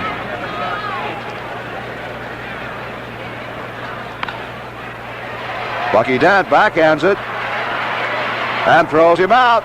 Another good play by Dent deep in the hole. Yeah, Bucky has made 2 great plays. He threw Hobson out. Same kind of play back in the 3rd inning. Let's watch it again. This is no ball, 2-strike pitch.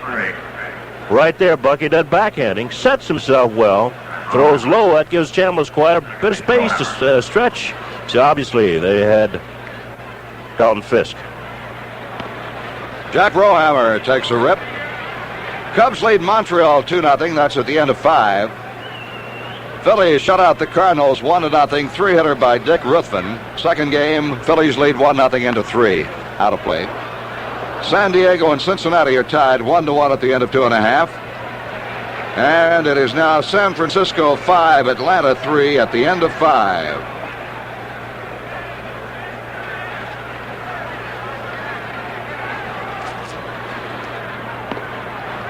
Ball and 2 strikes on Brohammer. Beatty struck Brohammer out in the second for his third strikeout. He fanned Burleson and Yastrzemski in the first inning.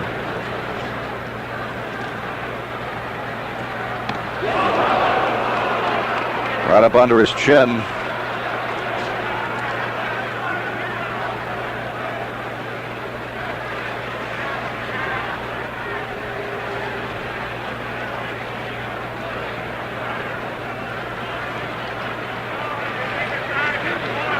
Jim Beatty beat Seattle his last start. He's trying to make it 2 in a row, and he leads 10-0. Blair and Piniella after it. Blair gets there, and the center fielder puts it away. 2 down. Paul Blair may have slowed down a step or so over the years, but he still gets that great jump, Bill. He knows where to play the hitters, Frank, which is almost as important as having the speed and getting a great jump. 2 outs, and Dwight Evans steps in, flied out to right field his first time up.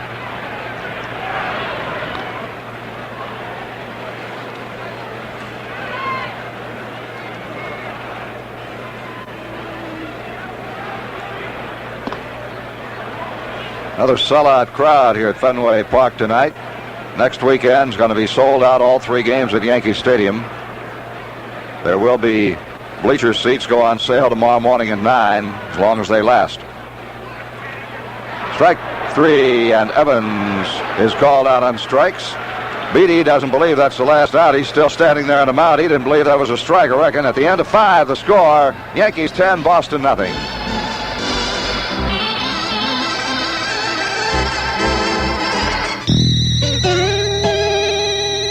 Your Ford is coming. Your Plymouth is coming.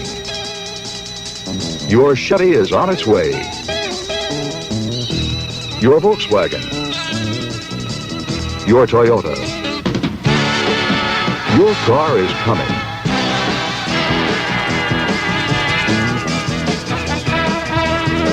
Whatever car you're expecting, get it with an Any Car loan from Manufacturers Hanover. We'll even let you reserve your Any Car loan for 90 days while you shop around for the best deal. New, used, sporty, or sensible, Any Car. Get it with an Any Car loan from Manufacturers Hanover. It's banking the way you want it to be.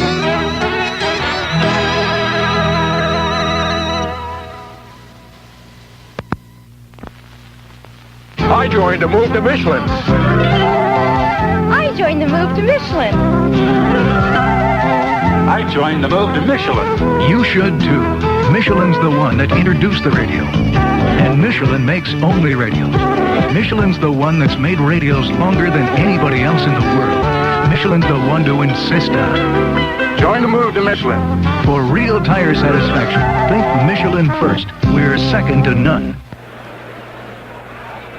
Well, the annual Grambling Morgan State Football Classic will be played at Yankee Stadium again this year on Saturday, September 23rd at 7:30 p.m. All proceeds from this game will go to benefit the Whitney M. Young Scholarship Fund. Tickets are available at the Yankee Stadium advanced ticket windows, all Ticketron outlets, and all Urban League offices. And it looks like Big Cliff Johnson is going to bat for Reggie Jackson here in the 6th inning, Frank Messer. Well, Reggie did his job, 3-run homer back in the second, so Cliff Johnson will become the designated hitter. Pardon me. Cliff is hitting 190. 5 homers, 18 runs batted in. He's hit 2 of those 5 homers as a pinch hitter this year. At the moment, he is a pinch hitter, then he'll become the designated hitter. He takes a strike from Bill Lee. Lee came on to pitch to start the 3rd inning, the 3rd pitcher employed by the Red Sox. A ball and a strike to Johnson.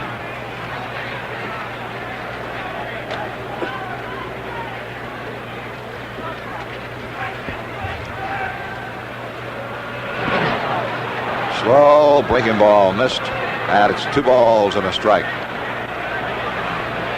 Cliff Johnson, like most players, would like to be playing every day, but has to an extent accepted his role as a part-time player, pinch hitter, sometime designated hitter.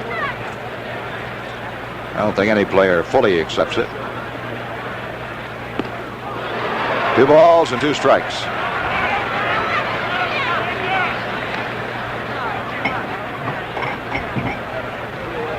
Lee coming down to check on Fisk. I think Cliff Touch took such a big swing, Frank. His backswing might have hit Fisk on the left elbow.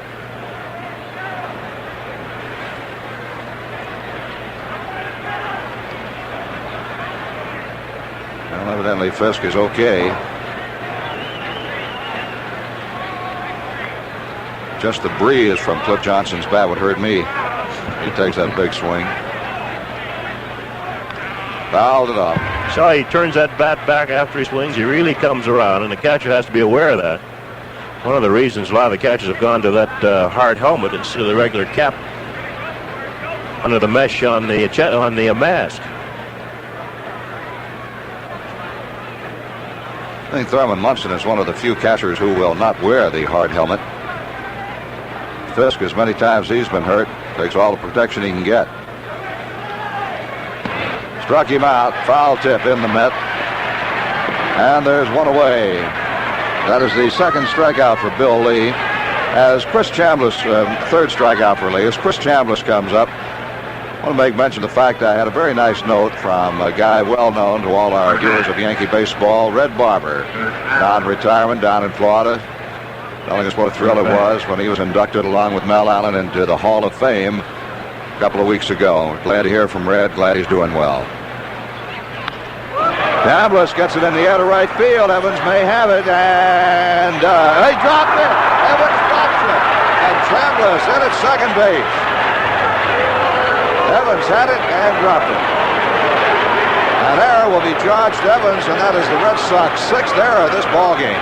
And let's watch it again. Frank, I don't think I've seen a first-place club play this badly in a long time. Evans going back. Now, he'll nonchalant the ball here just a little bit. He gets there, and now he's going to just one-hand it. Number 9. And the ball hits the heel of the glove and comes out. And it's a two-base error for Dwight Evans, normally a very sure-handed outfielder. Well, it is just hard to believe. I can't believe I'm seeing what I see even on the replays in this ball game tonight. 6 errors. Greg Nettles up with Chambliss at second, only 1 out, and the curve misses, ball 1.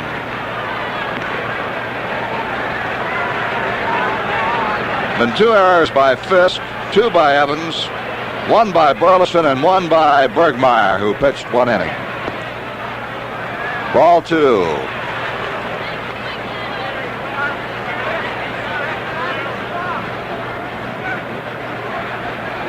The Yankees are leading by a score of 10-0. The Yankees have 10 runs, 13 hits. The Red Sox, no runs, 1 hit, and the Bo Sox have committed now 6 errors. Curve is lined. That'll be a base hit. Evans may have a shot at Chambliss. No, not nearly in time. Chris scores, and the Yankees lead 11-0. And Greg Nettles adds his name to the list of men with base hits, leaving now only Dent and Musson. That was a pretty good curveball from Bill Lee. It was out over the plate, though, and Nettles rips it to right field. Chambliss really not running hard. Then he starts up again. He makes it easily into home plate. And Nettles decides to hold at first base. Once again, they'll throw up the first baseline as Fisk had to leave the plate. Lou Piniella, chance to go for the cycle in only 4 times at bat. If he singles, he'll do it. He has triple, double, and homered in that order. He had the triple and the double both in the second inning when the Yankees batted 11 times and scored 6 runs. You guys talk about Pinella's new hairdo? No. He's going to have to run hard to beat this one out. Nope, they've got him. Brohammer throws him out. I told Lou before the ball game, take his helmet off. When he came up the plate, let us have a shot at his new curly locks. Oh, we told him with that afro, he'll run faster, hit harder, and catch everything. And so far, he's hit harder, caught everything. Still can't run. Who told him that? I told him that. He still can't run.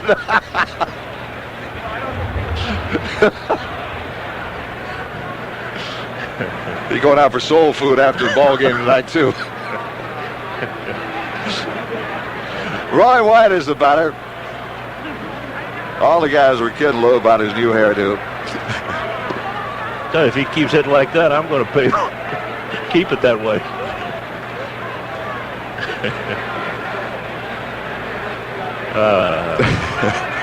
Roy is 2 for 3 with a run batted in. 2 balls and no strikes. Nettles is down at second. There are 2 outs. The Yankees lead 11-0.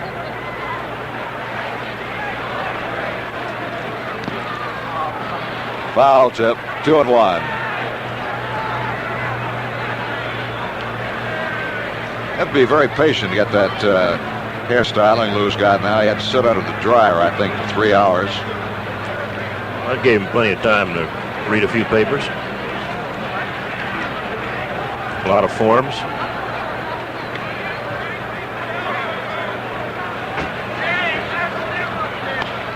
In the air to right field. Evans, after this one, almost misjudged it. He battled that one.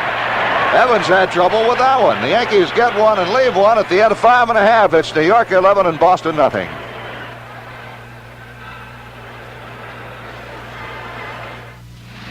I'm not going to make the same mistake. Next time, I want my money's worth. You asked for it. Your money's worth and more. The Toyota Celica. If you can find a better built small car than Toyota, buy it. We bet you can. Toyotas are built to perform, to take it, to last. Now's the time to see how much satisfaction you can get for your money. I'm finally going to get my money's worth. More. More. Ask for it, you got it, Toyota. How long do you want your car to last? 1,000,000 miles. She's already done 89,000, and the only thing I've ever done to the engine is tune it up. Of course, I check it regularly, and the only motor oil I've ever used in my car is Quaker State.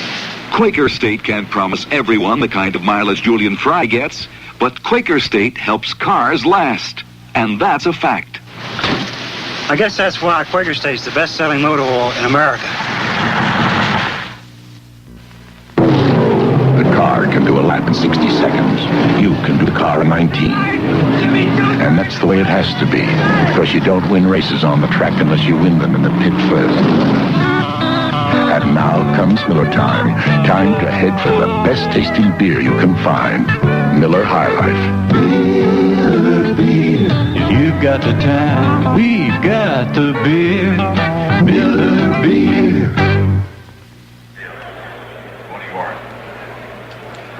We have outfield changes for the Yankees. It'll be George Scott to lead off the 6th inning. Lou Piniella has shifted from right to left, and Jay Johnstone is playing right field for the Yankees with Roy White out of the ball game. You know, Frank, while we're talking about Dwight Evans, in his defense, he was hit in the head by a pitch. He came back in Baltimore and had some trouble fielding. I think he has trouble seeing the ball in the air. And one of the reasons I think that he's having so much trouble tonight. Scott takes the ball. That could be very true, but I know from talking to people that it's happened to. When you look up, sometimes you'll get that little dizzy spell after being hit in the head. And Evans has. He's just been battling everything out there. Dropped one. The other error was on a throw. 1-1 the count on Scott. Boomer lined out to Piniella in right field, his first time up. Johnstone is now in right with Piniella in left. 2 balls and 1 strike.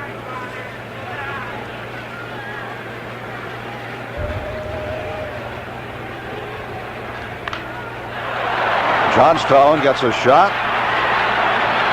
Let him turn around, take a look, see where the wall was, and made the catch.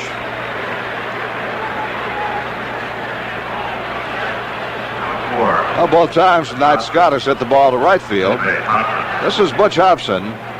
He was thrown out on a fine play by Bucky Dent in the 3rd inning. Bucky went deep in the hole, fielded the ball, took time to set himself and threw him out.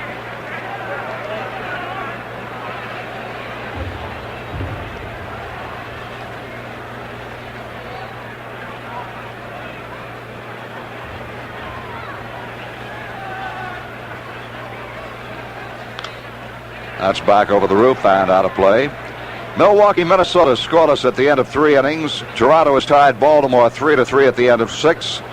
Detroit 4, Cleveland 2 at the end of 3. Last report we had on the Mets game, it was raining in New York. Ball and a strike to Hobson. You know, Frank Jim Beattie has quietly retired 15 in a row since Lynn's double in the first inning.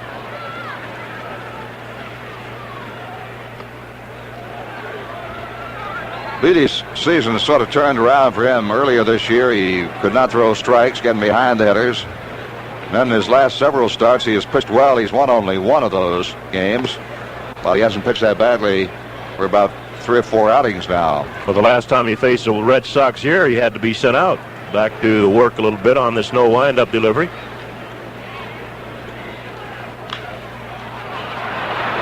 This could be his 16th in a row. Johnstone gets under it.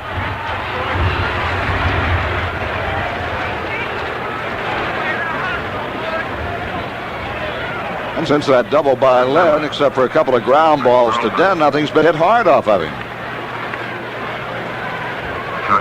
2 outs and Burleson the batter. He has struck out and grounded out to Willie Randolph.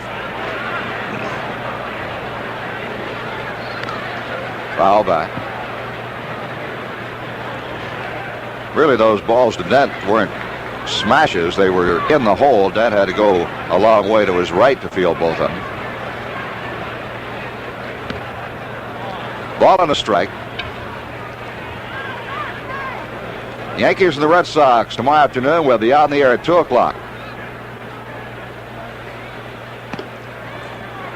Game will start, I believe, at 2:20, and I understand our producer, Don Carney, has a very interesting pregame feature set up for our viewers tomorrow afternoon. I don't think you'll want to miss its big thrill in baseball this year. Bouncer, third baseline foul, fielded by Eddie Yost. As long as you're not a Seattle Mariner fan, it's a big thrill for you. Oh, all right. We might as well tell them what it is. Carney can't keep that a secret. I heard you and Carney setting up that thing a few minutes ago. You're a big part of it, Bill, so... Well, it's a replay of Goose Gossage striking out 3 in a row at the tying run third base against the Seattle Mariners. Gossage came on for Sparky Lyle and really did an excellent job for the Yankees. Tying run at third, go ahead run at second. Right. And Beattie strikes out Burleson. Burleson almost hit Lynn with the thrown bat. Bill White's going to carry you along, ladies and gentlemen. It's been a pleasure. At the end of 6, the score, the Yankees 11 and the Red Sox nothing. A new soft drink has come to town with a taste from Sunkist that'll turn you around. I'm drinking up good vibrations. Sun-kissed orange tea sensations. Bubbly orange juice relations. Sun-kissed kiss, a tea sensation. I'm giving out orange vibrations. Bubbly sun-kissed sensations. Sun-kissed is giving out good vibrations. I'm Emerson Boozer. During the football season, I root for the Jets, but I follow the coach all year long. You know the feeling you get in football on the opening kickoff, or when a 50-yard pass is completed, or when a halfback goes all the way for a touchdown. In thoroughbred racing, you get a chance at that feeling 9 times a day. Saturday, September 16th, Seattle Slew affirmed in Alydar head-to-head in the race of the year, the Marlboro Cup. The closer you shave, boy. The closer you shave, boys, The more you will need. the more you will need. Great balls of comfort. Great balls of comfort. To do it with ease. Great balls of comfort. Oh, just like Noxema. Noxema. Great balls of comfort to you. The closer you shave, the more you need soothing, medicated Noxema. Great balls of comfort to you. Woo.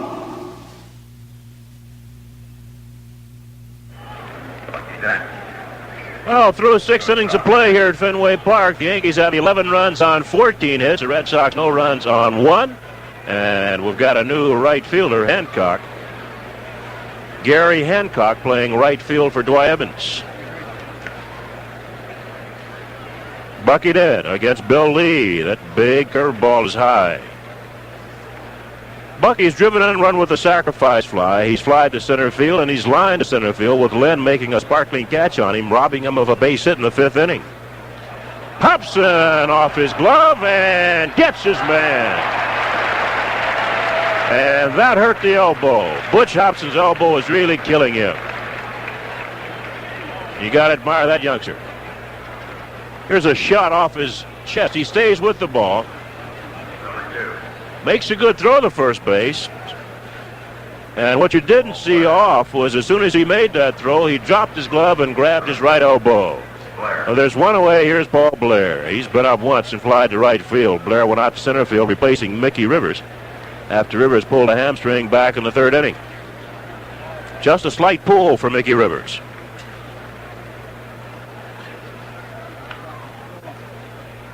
Foul offside, first base.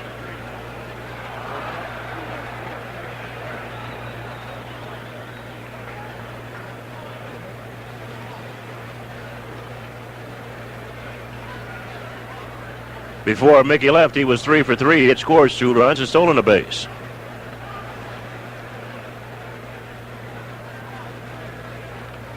Check swing foul. 2 strikes on Paul Blair.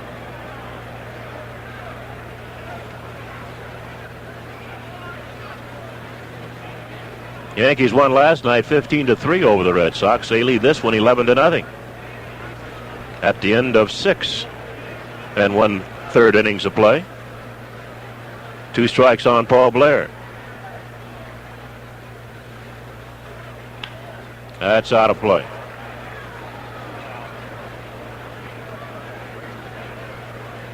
Paul must have broken his back, so he'll get some new lumber.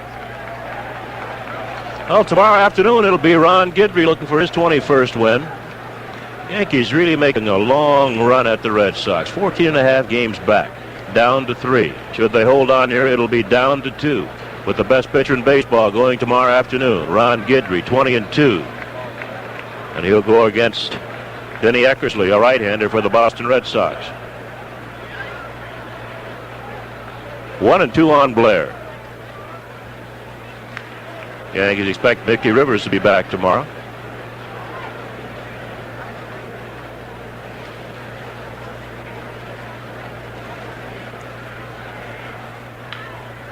Foul outside third. Still a ball and 2 strikes on Paul Blair.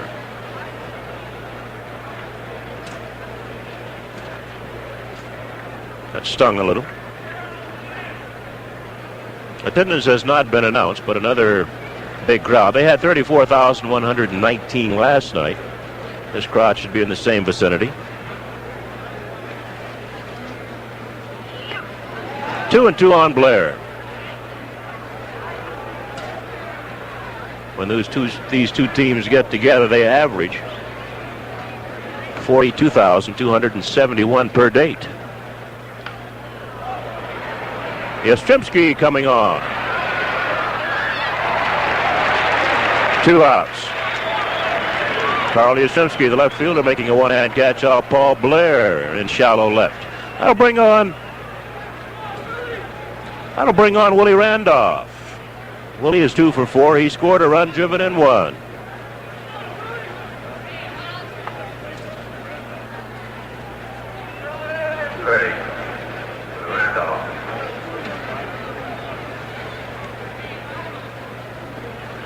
Ball 1.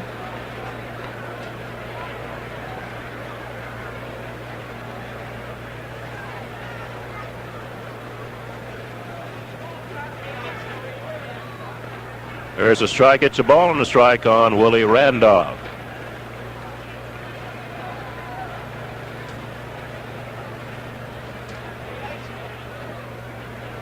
Two and 1.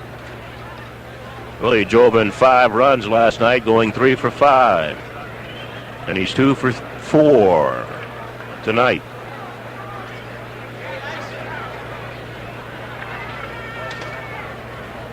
Three and 1 on Randolph.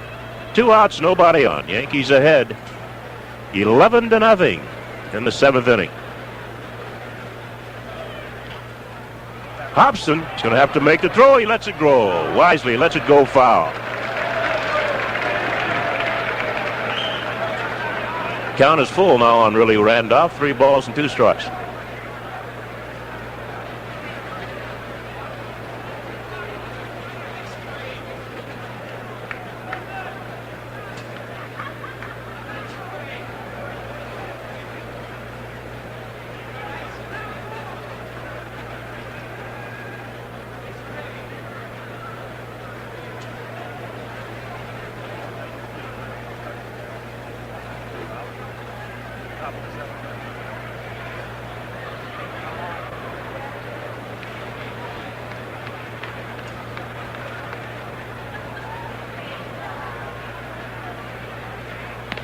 Ball 4, and Randolph walks.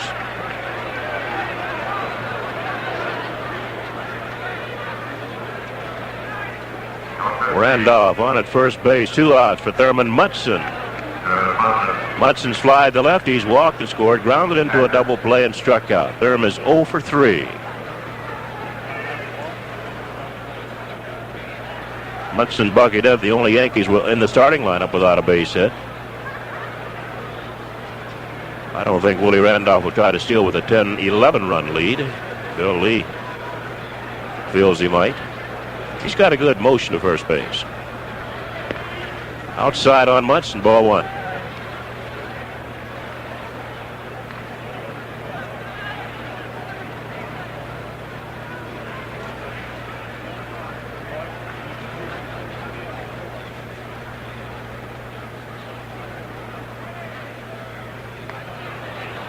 Two balls, no strikes on Munson.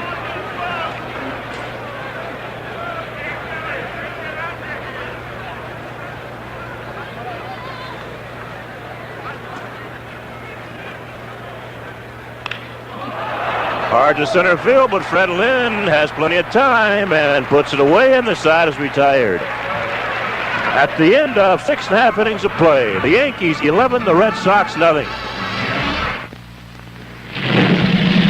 Noisy muffler? Don't compromise. Hey, your muffler, Midas-size it. At Midas, the muffler specialist. When the Republicans ran New York State, taxes increased 8 times in 16 years, and people who lived in neighborhoods like this one struggled harder to make ends meet. My administration has helped poor and middle-class families. We cut taxes by more than $1 billion. We eliminated the income tax surcharge and reduced income tax rates.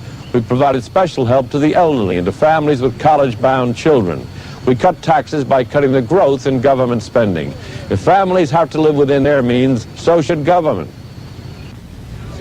You know, a lot of people think Billy and I argue all the time. Actually, we agree on just about everything, right, Bill? Yeah, you betcha, George. We even drink the same beer. Light beer from Miller. Light's got 1/3 less calories than the regular beer, and it's less filling. And the best thing is it tastes so great. No, George, the best thing is less filling. No, Bill, it tastes great. Less filling, George. Billy, it tastes great. Less filling, George. Billy? Yeah, George. You're fired. Oh, not again. Light beer from Miller. Everything you always wanted in a beer, and less. A college education should include music appreciation.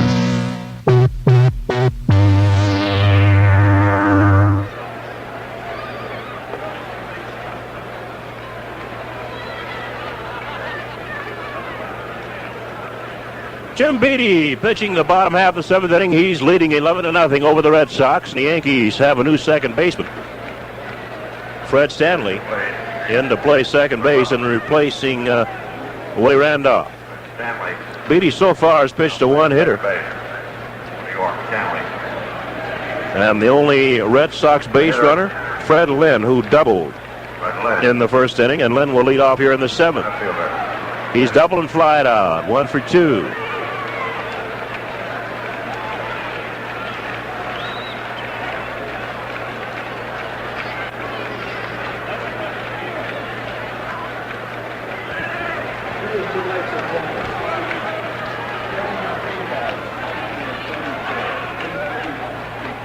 Outside to Lynn. Attendance has just been announced, 33,134.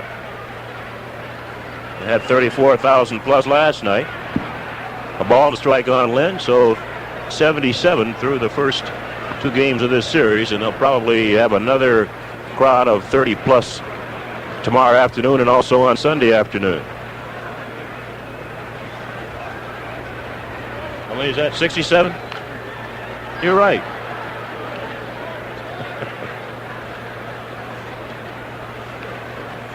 One and two on Fred Lynn. You're right. 33 and 34 is 67. Popped up in foul territory. Let's see. Nettles will make the play right in the Yankee box out behind third base. Greg Nettles went in and caught the ball, and Lynn is out. Yankees doing everything right these first two games. Running the bases, getting base hits, playing good defense, getting good pitching. Watch Nettles again. Right in the box next to the Yankee dugout. Of course, we've got a lot of the New York City's finest up here. Police department out behind third base. A lot of the fellas up here wishing the Yankees luck. We just got a note from them as Rice fouls the first pitch back. Yankees keep playing like this, they might need the cops to get out of town. These Red Sox fans, the Red Sox be glad for them to get out of town. There's the New York City Police Department behind the Yankees, 110%. Oh, that's 110th precinct. All right. 110th precinct up here behind third base. 2 strikes on Rice.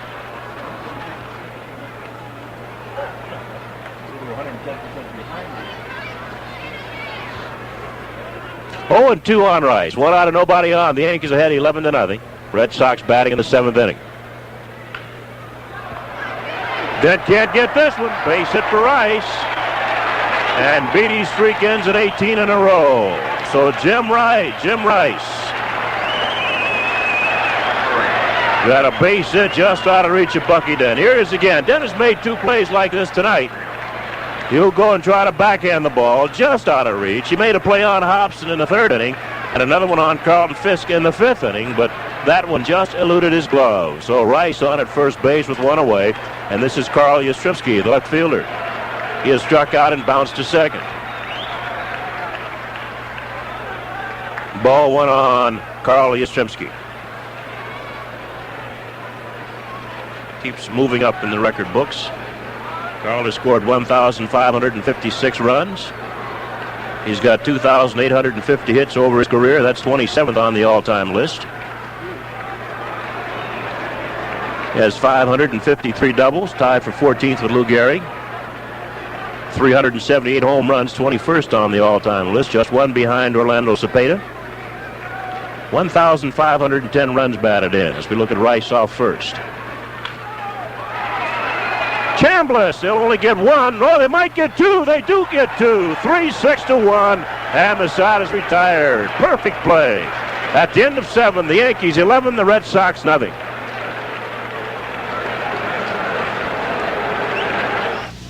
Oh, doesn't anybody give you your money's worth these days?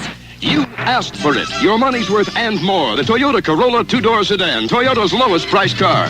If you can find a better built small car than Toyota, buy it. We bet you can. Because Toyotas are built with the economy and reliability you're asking for. Now's the time to see how much satisfaction you can get for your money. Finally, I'm getting my money's worth. More. You asked for it, you got it, Toyota. Your Ford is coming. Your Plymouth is coming. Your Chevy, your Volkswagen, your Toyota, your car is coming. Get it with a Manufacturer's Hanover Any Car Loan. We'll even reserve your money for 90 days while you shop around for the best deal. New, used, sporty, or sensible. Any car. Get it with an Any Car Loan from Manufacturer's Hanover, where it's banking the way you want it to be. One of these days... You're gonna smoke a small white. And when you do, we gotcha. Maybe we'll get you with a White Owl miniature. Is that a real cigar? Or maybe we'll get you with a tip. The White Owl demi-tip. But either way, we're gonna get you. Yeah.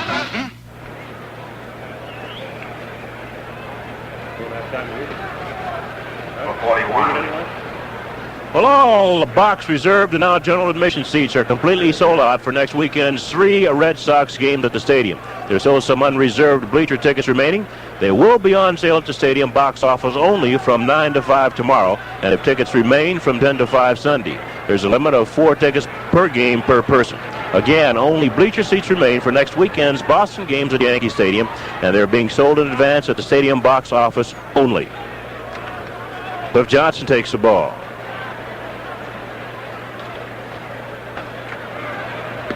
Two 2-0 on Johnson. Cliff pinch hit for Reggie Jackson in the 6th inning against Bill Lee and struck out. Yankees lead 11-0, playing the 8th inning. 3-0. It'll be Johnson, Chambliss, and Greg Nettles.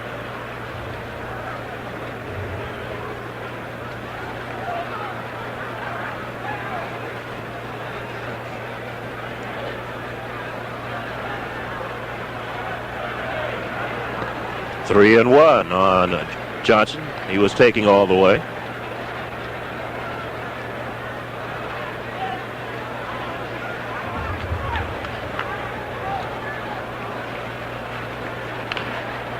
Hobson at third base. He's had trouble throwing. Gets Johnson. Butch Hobson throws out Cliff Johnson, and there's one away.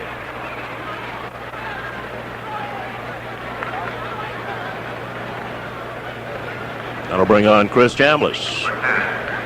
Chambliss has singled twice, fly to center field, and gotten on an error by the right fielder, then right fielder Dwight Evans. A 2-base error charge to Evans. Chris has driven in a run and scored 2. He now has 83 runs batted in.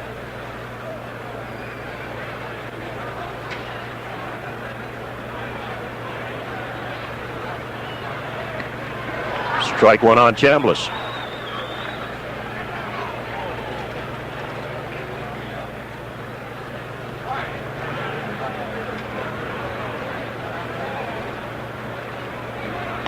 Is that a high curve? It's 1-1. Well, the Red Sox fans gradually leaving the stadium a little at a time. They're filtering out as this ball game goes along. George Scott bobbles it. And Chambliss beats it out, and Scott will pick up an error. Scott had that ball, started toward first base, dropped it, went back and got it back to Lee, but not in time. Here it is again. Scott has the ball there, comes out of the glove, picks it up, throws on the Lee, but Chambliss beats it out, and Scott will get an error. That's the 7th error in the ball game for the Boston Red Sox. That's a lot. They made 2 last night. Greg Nettles extended his hitting streak to 8 in a row with a single driving in a run his last time up. He's also flied to right field and gotten on an error by the then pitcher, Jim Wright. So Nettles is 1 for 3.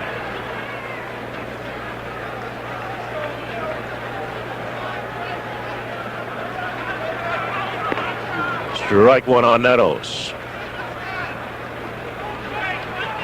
Greg now 23 home runs, 79 runs batted in. Chambliss leads the Yankees in RBIs with 83. Nettles has 79. Reggie Jackson with a 3-run home run tonight has 77. Thurman Munson 64. Lou Piniella with 2 runs batted in tonight has 55. Piniella still has a chance to hit for the cycle. 2 strikes on Nettles. He'll be up in the 9th inning. He tripled in the 2nd, doubled in a run in the 3rd, hit a home run in the 5th, bounced out the 2nd and the 6th. 1 ball and 2 strikes on Nettles.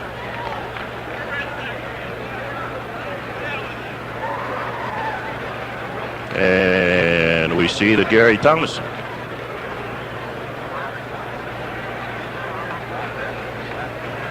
what's he doing on deck? Looks like he's going to bat for Piniella. Fisk dropped the ball, so it's still a ball and 2 strikes. Gary Thomason's in the on-deck circle. He'll evidently bat for Lou Piniella.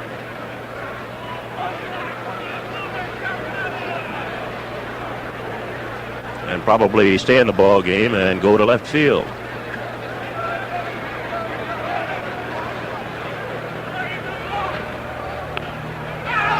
Scott has only one play, and he'll tag Nettles as Chambliss goes to second. There are 2 outs now. And Gary Thomason will bat for Lou Piniella. Piniella might get a shot at hitting for the cycle, but evidently it's not that important to him as the Yankees lead 11-0 here. And Gary Thomason will bat.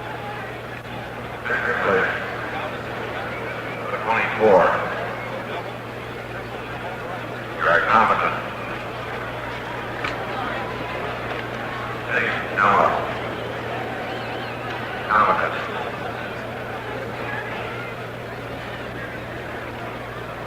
So Chambliss down at second base with 2 outs. Yankees on top of Boston 11-0, batting in the 8th inning. Ball 1. Jim Wright started for the Boston Red Sox. He lasted 1 1/3 innings. Tom Bergmeyer came on in second. He went 1 2/3. Bill Lee's been in there since the 4th inning. A ball and a strike on Thomason.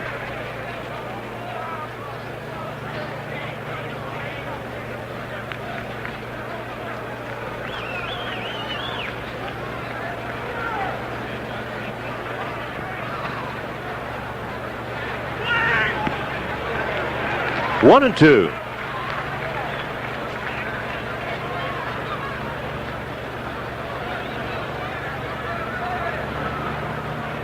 Here is Chambliss at second base. 2 balls, 2 strikes.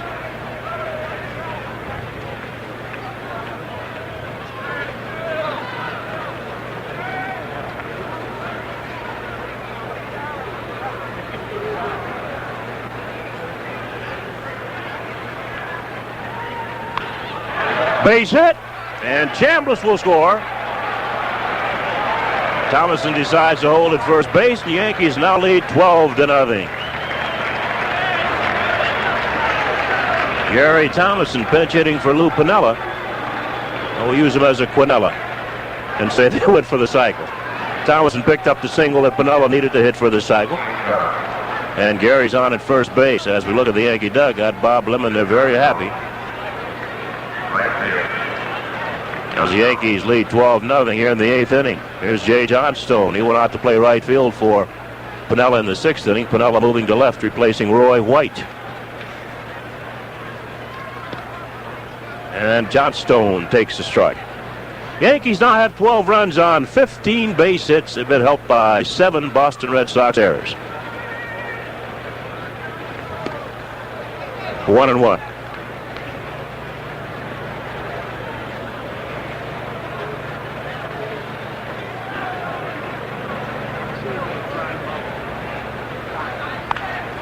Into right field, Hancock started back. Now he comes on, can't get to the ball.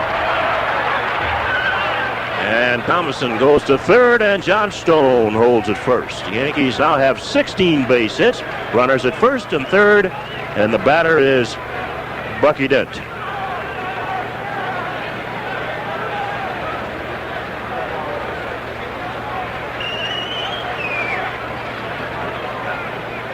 Bucky has driven in a run with a sacrifice fly. Fly to center field twice and bounced to third. So Bucky is 0 for 3.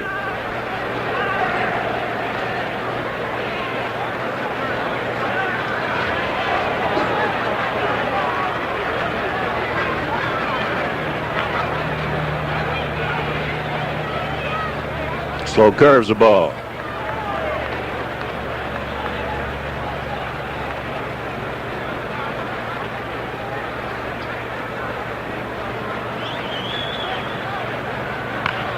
In the center, that's going to fall, and Thomason will score. Bucky Dent picks up his first base hit in the second run, batted in. Yankees now lead 13-0.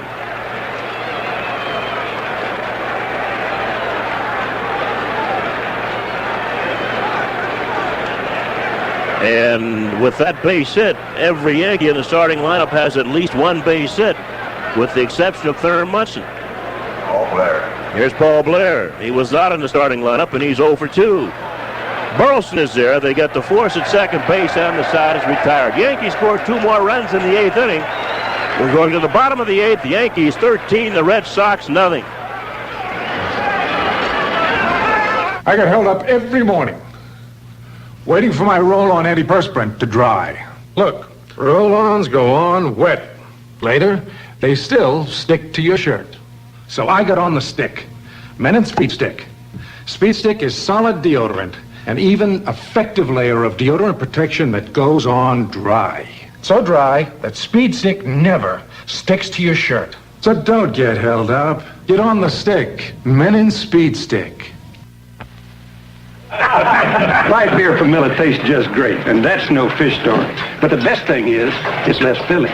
Light's got 1/3 less calories than their regular beer, and that's important when you're trying to land that big one. Like yesterday, I hooked this bass, fought him for over 6 hours. All of a sudden, he jumps clean over the boat. Broke my rod, and I had to tie the... No, wait a minute, fellas. I had to tie the line Light off. beer from Miller. Everything you always wanted in a beer, and less. Left me out there with nothing but a paddle. Do you know me? When I trouble with my cats, people recognize me. But without them, they don't. So I carry the American Express card. Now airlines and shops in Germany and friends all over recognize me as someone deserving first-class treatment. And believe me, it's easier to carry this than this. To apply for a card, look for this display wherever the card is welcomed. The American Express card. Don't leave home without it.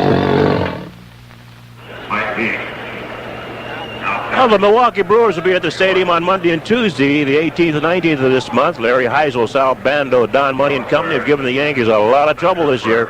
They've beaten the Yankees 9 of 13 times. Good seats are still available, so get your tickets and be there when the Yankees battle the Brewers on September 18th and the 19th. Let's take 5 seconds for station identification.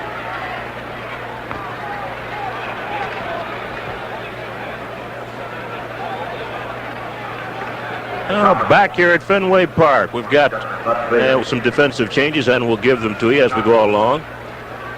Carlton Fisk is waiting. As you look at Goose Goss, he's throwing a bullpen. He's just loosening up. Yankees lead 13-0. Fisk waited until the PA announcer here, Sherm Fuller, finished his announcements and takes the ball. A new third baseman is Denny Sherrill. The new first baseman is Jim Spencer. And the new left fielder is Gary Thomason.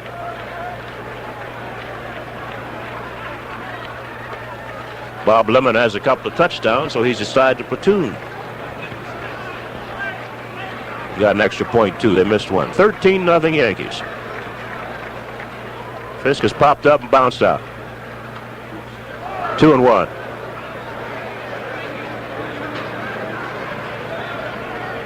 And we've also got a new catcher. We missed Mike Heath. Mike is now behind the plate, replacing Thurm Munson.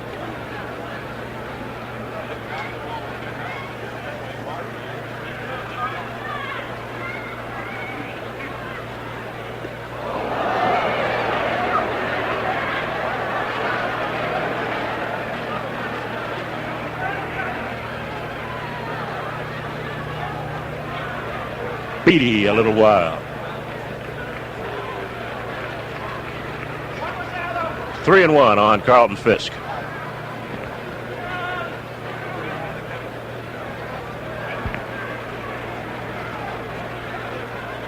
Check that.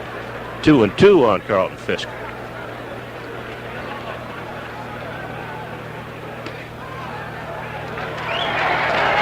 It was 3-1. I thought it was 3-1. The board changed. Now he walks. So Fisk goes to first base, and that's the first walk given up by Jim Beatty. He has struck out 5, and that'll bring on Jack Brohammer, a strikeout victim in the second, and he flied to center field in the 5th. Brohammer.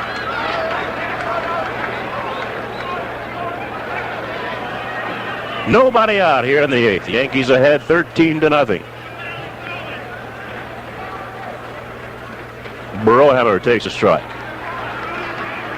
Big difference for Jim Beatty. The last time he was here, he was roughed up by the Red Sox. They had to go back to the minor leagues to learn a different delivery.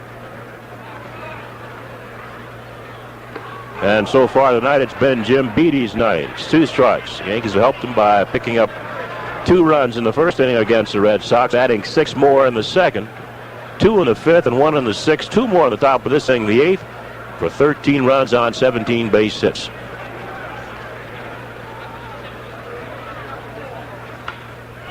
Might be, nope, it slices foul back in the seats off the left field line.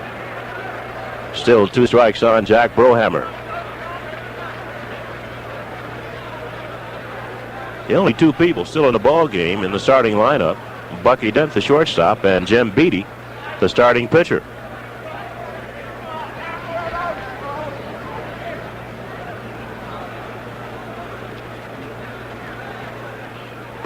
One ball and 2 strikes.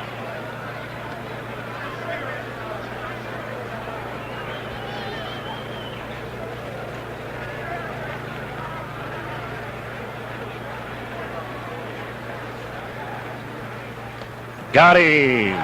Foul tip held by Mike Heath. There's 1 away. Strikeout number 6 for Jim Beatty. 38. And that'll bring on Gary Hancock, who went out to play right field for Dwight Evans in the 7th inning. Beatty now with 6 strikeouts and only 1 walk in the ball game. At one point in this ball game, he had retired 18 in a row after giving up a 1-out single to Fred Lynn in the first inning. Hancock takes high. Got in the ball game last night for Carl Yastrzemski and doubled into left center field.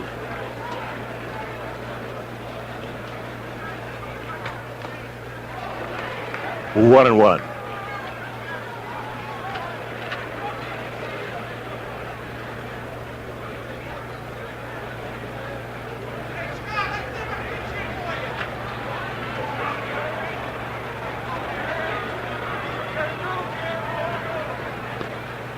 Two balls and a strike on Hancock.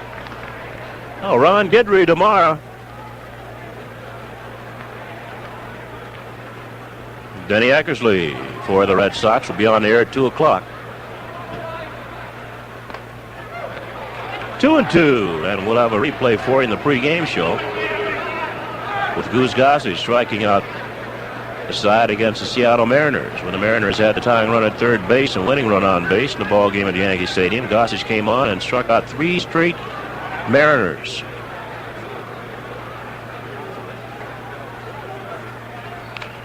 That'll be out of play. No chance for Denny Sherrill. 2 balls, 2 strikes on Gary Hancock.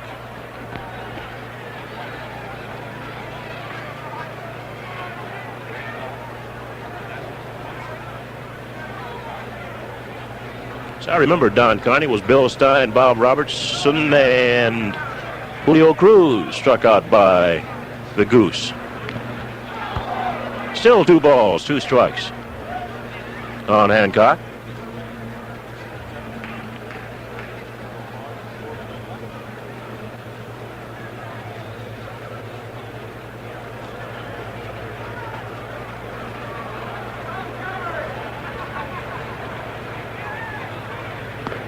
Three and 2. Yankees, a lot of changes. Mike Heath behind the plate. Jim Spencer at first base. Fred Stanley playing second. Bucky Dent still at short. Denny Sherrill at third base. Gary Thomason in left field. Paul Blair in center and Jay Johnstone in right.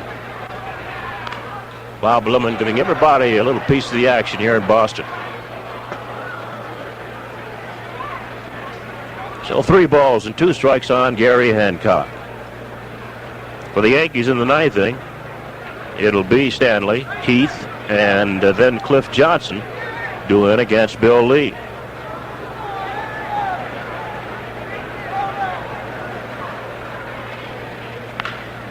Base hit for Hancock.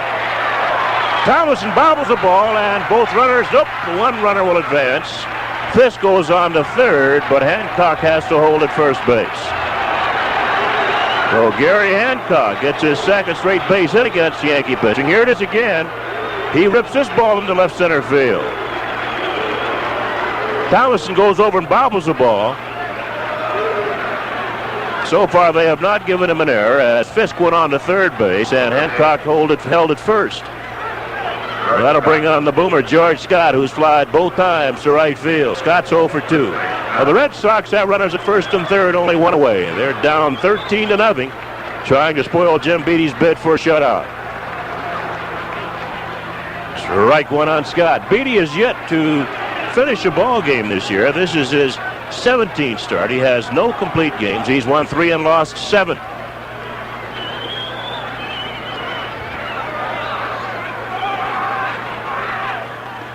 Low and in. It's 1-1 on Scott.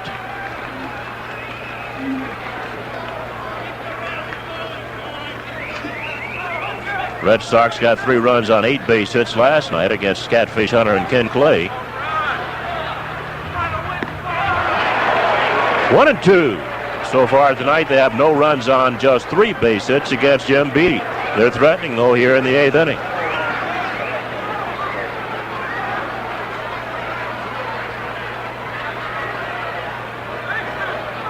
So far in the ball game, the Red Sox have just left one man on base.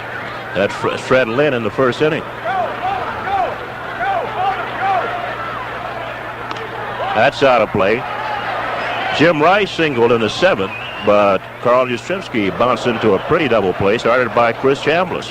Chambliss went to Bucky Dent for 1, and Jim Beattie got with the first base and made a nice stretch to nip Yastrzemski at first base for a 3-6-1 double play. Something you don't too often see. See the play messed up a lot, but very seldom made. Got him on the big breaking sidearm curveball. George Scott goes down swinging. 7th strikeout for Jim Beattie. 2 outs. Runners still at first and third. That'll bring on Butch Hobson.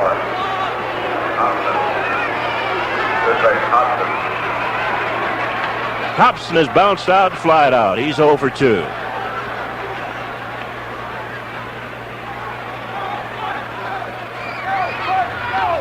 Ball 1 too high. We get up to Hanover, where Dartmouth is. Our games going to Hanover? Do they? Sure, the people, Dartmouth grads, very proud of Jim Beattie tonight.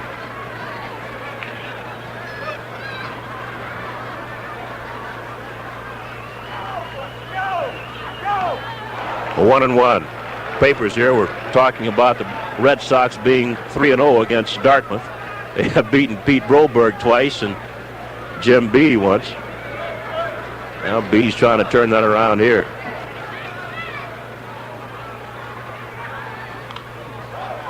Ball and 2 strikes on Butch Hobson.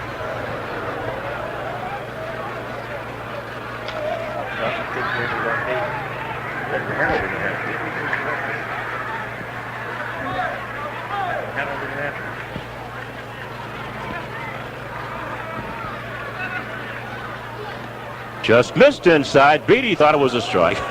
He was going toward the dugout. 2 balls, 2 strikes.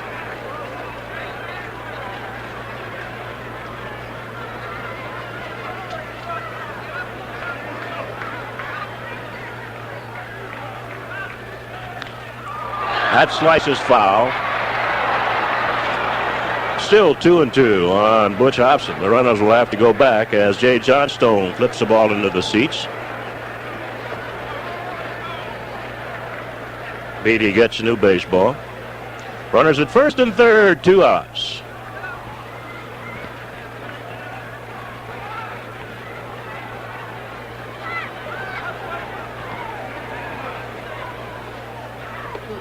Three and 2.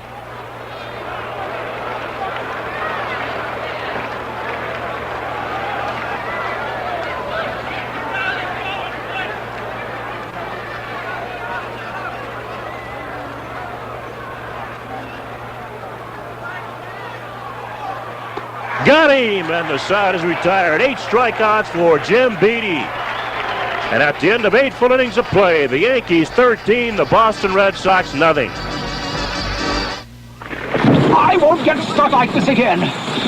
Next time, I want a car that gives me my money's worth. You asked for it. Your money's worth and more. The Toyota Celica. If you can find a better built small car than Toyota, buy it. We bet you can't. Because Toyotas are built for comfort, durability, and performance. Now's the time to see how much satisfaction you can get for your money. Buy me, I'll get my money's worth. More. You asked for it, you got it, Toyota. Buying an air conditioner? You know, a less expensive unit is no bargain, but it's going to mean higher electric bills later.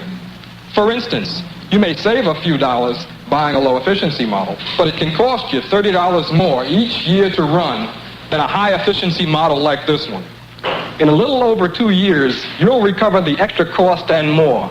Write for our free booklet about air conditioners. At Con Edison, we're working harder to serve you better. Manufacturers Hanover. All banks are not the same. At Manufacturers Hanover, it's banking the way you want it to be. On the scoreboard, Baltimore edged Toronto by a score of 5-4. Nellie Briles won that ball game, and Tom Underwood lost it for the Blue Jays. Detroit 5, Cleveland 2 at the end of 5. Seattle leads Chicago 2-1 at the end of 2. At the end of 6 in Minnesota, the Brewers 3, the Minnesota Twins nothing. Kansas City playing later on at California and Texas out at Oakland. In the National League, after 1, the Mets lead Pittsburgh 1-0. Tom Hausman against Bert Blyleven. There's a rain delay in that ball game. Chicago 2, Montreal nothing at the end of 7. Phillies beat St. Louis 1-0. A couple of 3-hitters. Tom Bruno, Mark Littell for Cardinals. They combined for a 3-hitter. Dick Ruthven won it. He's 13-10. Won it 1-0 on a 3-hitter for the Phillies. In the second game at the end of 8.5 innings of play, it's tied 1-1. Phillies batting the bottom of the ninth.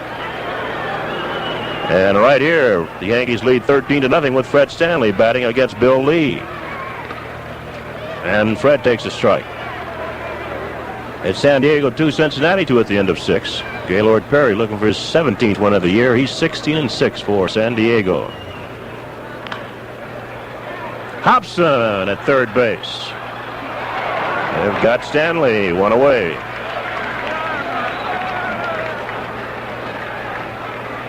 Atlanta and the Giants playing in Atlanta. Right now the score is the Giants 6, the Atlanta Braves 5, with the Braves batting in the bottom half of the 8th inning. I understand today the Braves called up Jim Bouton, and he's slated to get a start pretty soon. Mike Heath, the batter. He replaced Munson behind the plate last inning.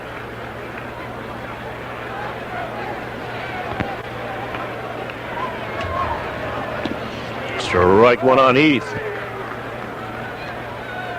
Heath replaced Munson last night after Munson was hit by a pitch and got an infield hit and scored a run in the 8th inning. Well, the youngster now batting at .250 with no home runs and 7 runs batted in. Hancock, the right fielder, loses his cap, but picks up the baseball, and there are 2 outs. Well, Don Zimmer is going to have a lot of decisions to make for tomorrow's ball game. Dwight Evans, obviously bothered by the beating he received, has been a little shaky in right field. Carl Yastrzemski's hand hurts him, but he plays anyway. Thinking Denny Eckersley banged up his elbow, elbowing Larry Harlow down in Baltimore after play at home plate. He's scheduled to start tomorrow. Butch Hobson playing with the bad elbow, and Jerry Remy still out with a bad wrist. A ball and a strike on Cliff Johnson. Plus his team tonight has made 7 errors. And they made a couple of costly ones last night, as they lost 15-3. 2-1.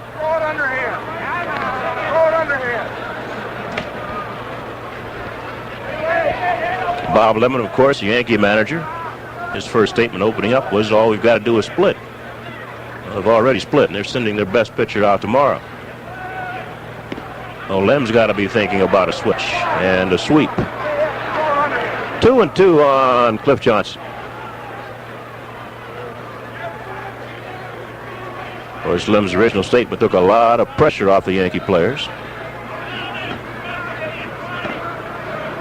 You'd normally say we've got to sweep, 4 to play, 4 behind, but Lem said, hey, we can split, get them at Yankee Stadium. And they'll be at the stadium for 3 games.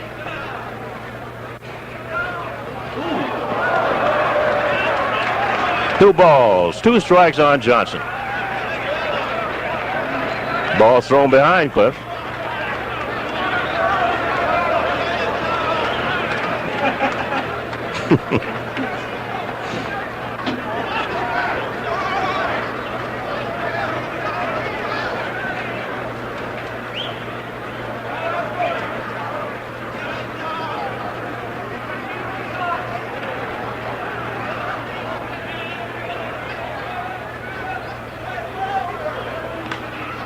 Into center field, and Fred Lynn is right there, and the side is retired.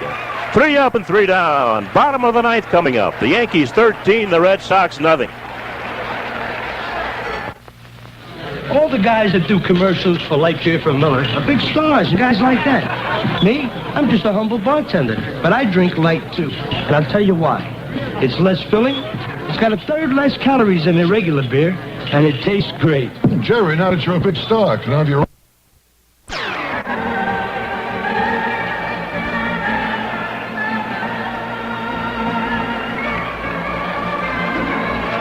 Well, the Yankees, should they win this ball game, let's face it, they've got a good chance of winning. It will be just 2 games behind the Boston Red Sox. 2 games back on the loss column and 2 games back overall. Boston would have won 86 and lost 54. The Yankees would have won 84 and lost 56 with 2 more games to go in this 4-game set.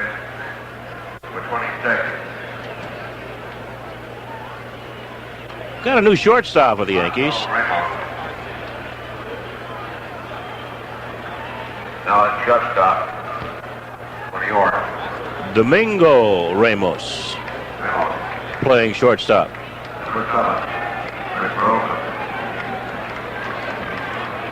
The new shortstop, Ramos, for the New York Yankees.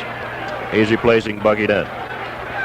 Yankees leading 13-0, and Rick Burleson. Base hit.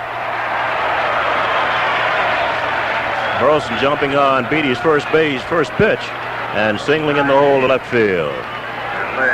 That'll bring on Fred Lynn.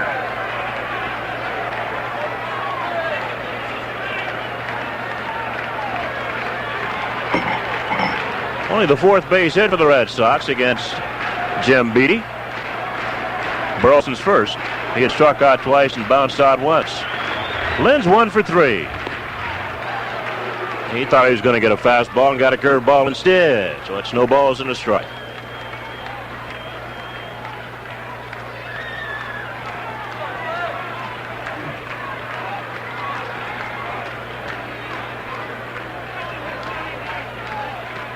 Another breaking ball, 0-2 on Lynn.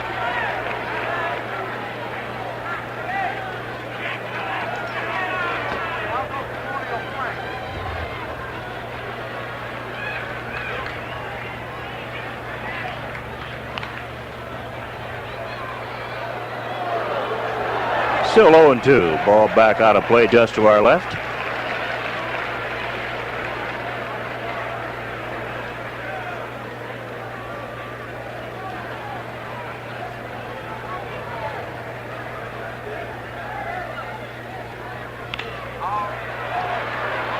Gary Thomason in left near the line. There's one away.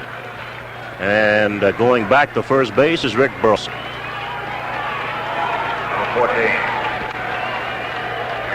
That'll bring on Jim Rice, who has 1 base hit and 3 times up. Rice a single in the 7th inning. He's also flied to right field, bounced back to the mound. Rice still batting at .325. He leads the American League in home runs with 38 and leads the American League in runs batted in with 121. In fact, that's tops in the big leagues. Out of play.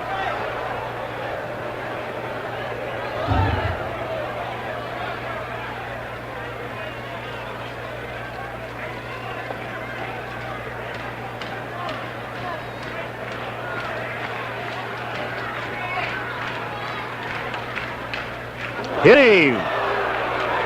Beatty throwing the ball in on Rice. Hit him on the left elbow. And Jim will go to first base. That'll move Burleson down to second base, and it'll bring up Carl Yastrzemski.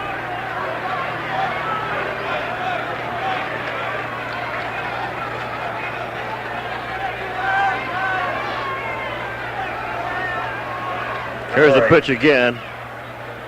Ball trying to bear the ball in on Rice, and Rice took a long time trying to get out of the way and got hit on the elbow, so he's on at first base. Burleson's down at second, one out, and the batter is Carl Yastrzemski. And Heath might have been crossed up. He'll call time. With the runner down at second base, Mike Heath switched signs. Evidently, he put the wrong one down, or Beatty misread the sign, and they'll discuss the changing of the signs. But obviously, there by Mike Heath got crossed up with that pitch. Looked like he was looking for the fastball and got a breaking ball. Runners at first and second with one away in the ninth inning. The Yankees lead 13-0. 2-0.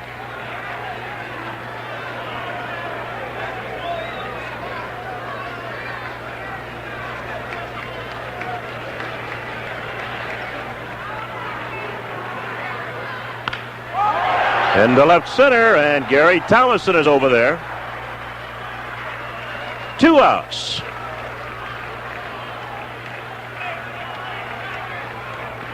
Jim Beatty now 1 out away from his first complete game and first shutout of the year.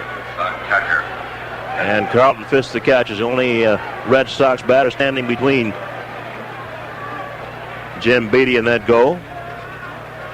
Fisk has popped up, bounced out, and walked. He's 0 for 2.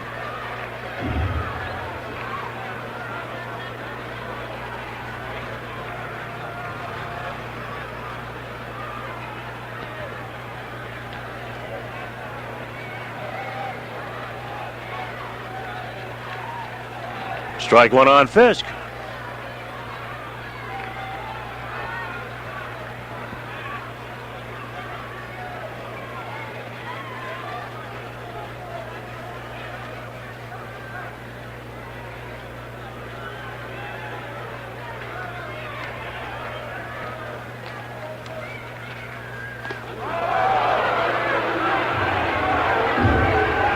Beatty's sidearm curveball goes over Fisk's head.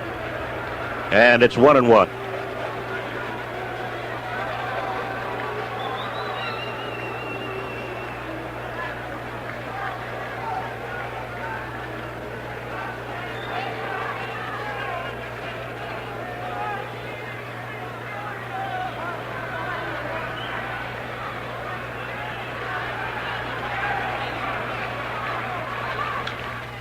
One and 2 on Carlton Fisk.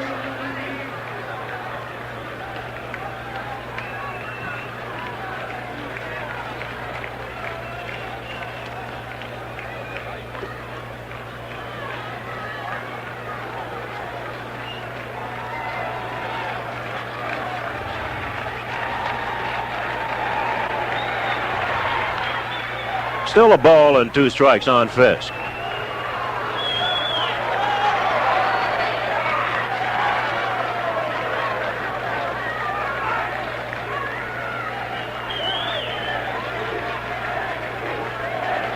Well, a bunch of Yankee fans down behind that third base dugout now having a lot of fun.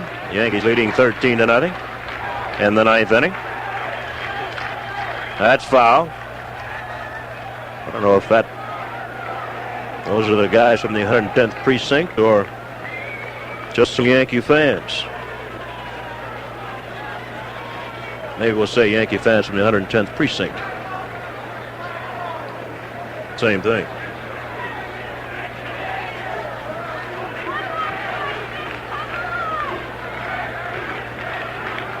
Here's the Yankee dugout. They want to get this thing over. Out of play again off the left side. Count remains 1 ball and 2 strikes on Carlton Fisk. Well, the Yankees scored 2 runs in the first inning to take a 2-0 lead. Rivers led off with a single, stole a base, went to third on an error, and scored when Rick Brosen allowed dense bouncer to get under it. That's all the Yankees really needed so far.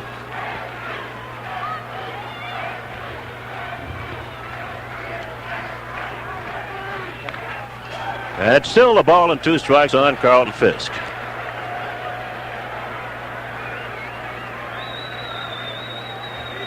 Randolph scored on a single by Chris Chambliss.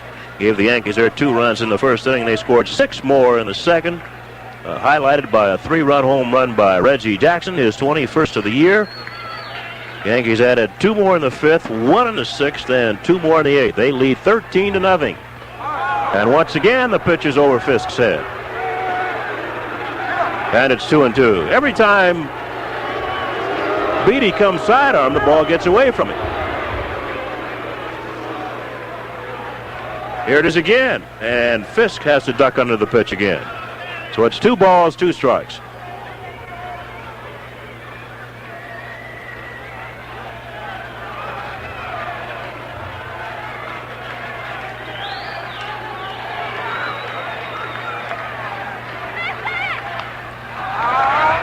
That might be playable, and it is playable. Mike Heath is right there, and he drops the ball. Ball came back on Heath. He dropped the ball over near the batting circle, the on-deck circle, and that'll be an error on Mike Heath. Here it is again. Now watch, Heath will be over there near the guy in the on-deck circle, Jack Brohammer.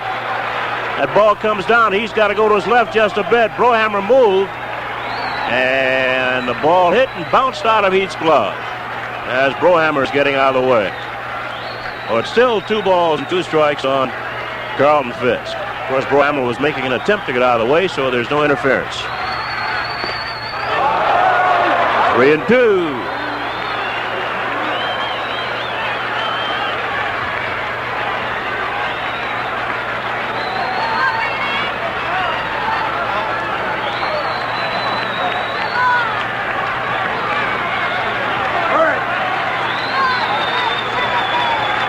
Runner's going. Base hit. And a run will score. Yankees now lead 13-1.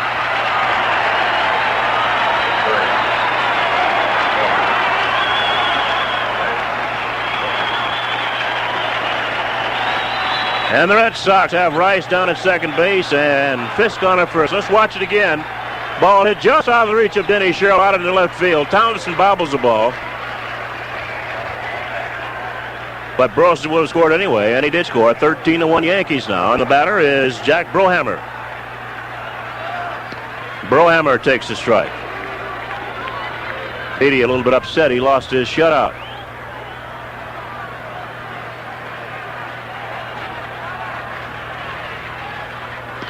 Strike 2 on Brohammer. Fisk with the run batted in now has 79 on the year. Brohammer struck out twice and flied to center field, so he's had trouble with Jim Beatty tonight.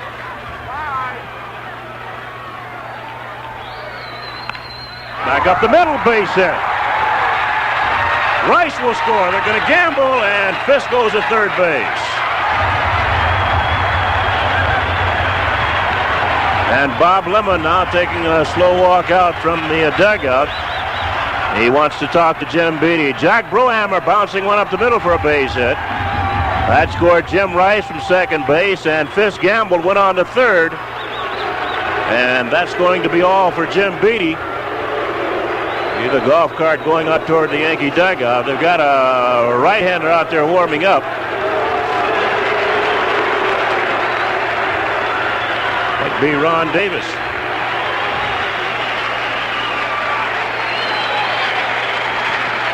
So that's all from Jim Beatty. He gets a standing ovation for the fans here who are left here at Fenway Park. The youngster from Dartmouth pitched an excellent ball game. He's being congratulated there by Yogi Berra and his teammates as he puts his warm-up jacket on. And we've got a new pitcher coming on for the Yankees.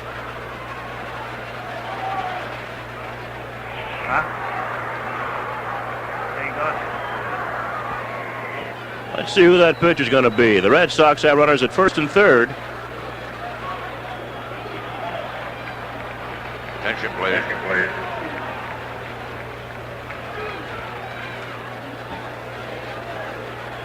And we've got a new pitcher coming on for the New York Yankees. So, Beatty went 8 2/3 innings.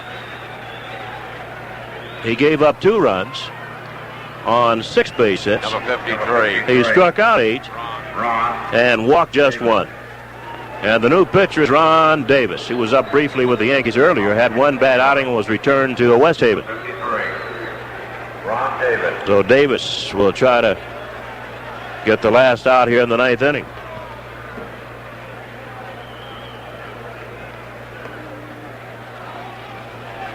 Well, tomorrow we'll be on the air at 2 o'clock. We'll have Ron Guidry for you. He's 20-2, and he'll go against Denny Eckersley, 16-6. Ball game will start at 2 o'clock. We'll have a short pregame show for you with Goose Gossage, featuring Goose Gossage. We'll talk to Goose. We'll also show you that great pitching the Goose did against the Seattle Mariners. Came in with the tying and winning runs on the bases and struck out the side. We'll have that for you in our pregame show tomorrow. We'll also have a live chat with Goose Gossage. Goose having a fine year with the Yankees. He's been in 54 ball games. He has 22 saves, 9 wins, 10 losses, at an earned run average of 1.94. Gossage has struck out 104 in 116 innings. Number 38. Gary Hancock. So Davis now will pitch to Gary Hancock, the left fielder. Hancock's been up once in the ball game and singled to left. Yankees leading 13-2. The Red Sox batting in the bottom half of the 9th inning.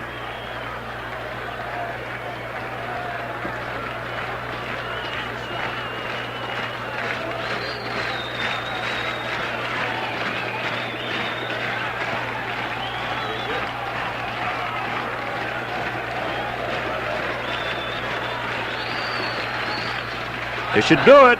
Fred Stanley will play at the first base, and that's the ball game. The Yankees win it by a score of 13-2. The Yankees had 13 runs on 17 base hits. They made 1 error. The Red Sox 2 runs on just 6 base hits, and they've made 7 miscues. The winning pitcher, Jim Beatty, he's 4-7. The loser, Jim Wright, he's 8-3. Bill White for Frank Messer, Phil Rizzuto, Don Carney, Jimmy Hunter saying so long from Fenway Park. The Yankees are now just 2 games behind the Boston Red Sox. Thanks for tuning in. Our next Yankee telecast will be tomorrow afternoon at 2 from Fenway Park, the Yankees and the Boston Red Sox. Participating advertisers were the Miller Brewing Company, brewers of light beer, everything you've always wanted in a beer and less. Toyota, it's great to be a Yankee, and it's great to be the official car of the Yankees. Now's the time to get more than your money's worth at your local Toyota dealers. Manufacturers Hanover, where it's banking the way you want it to be. Burger King, where you get the best darn burgers, always flame-broiled, juicy. Panasonic, just slightly ahead of our time with a full line of quality home electronics products. And the New York Yankees.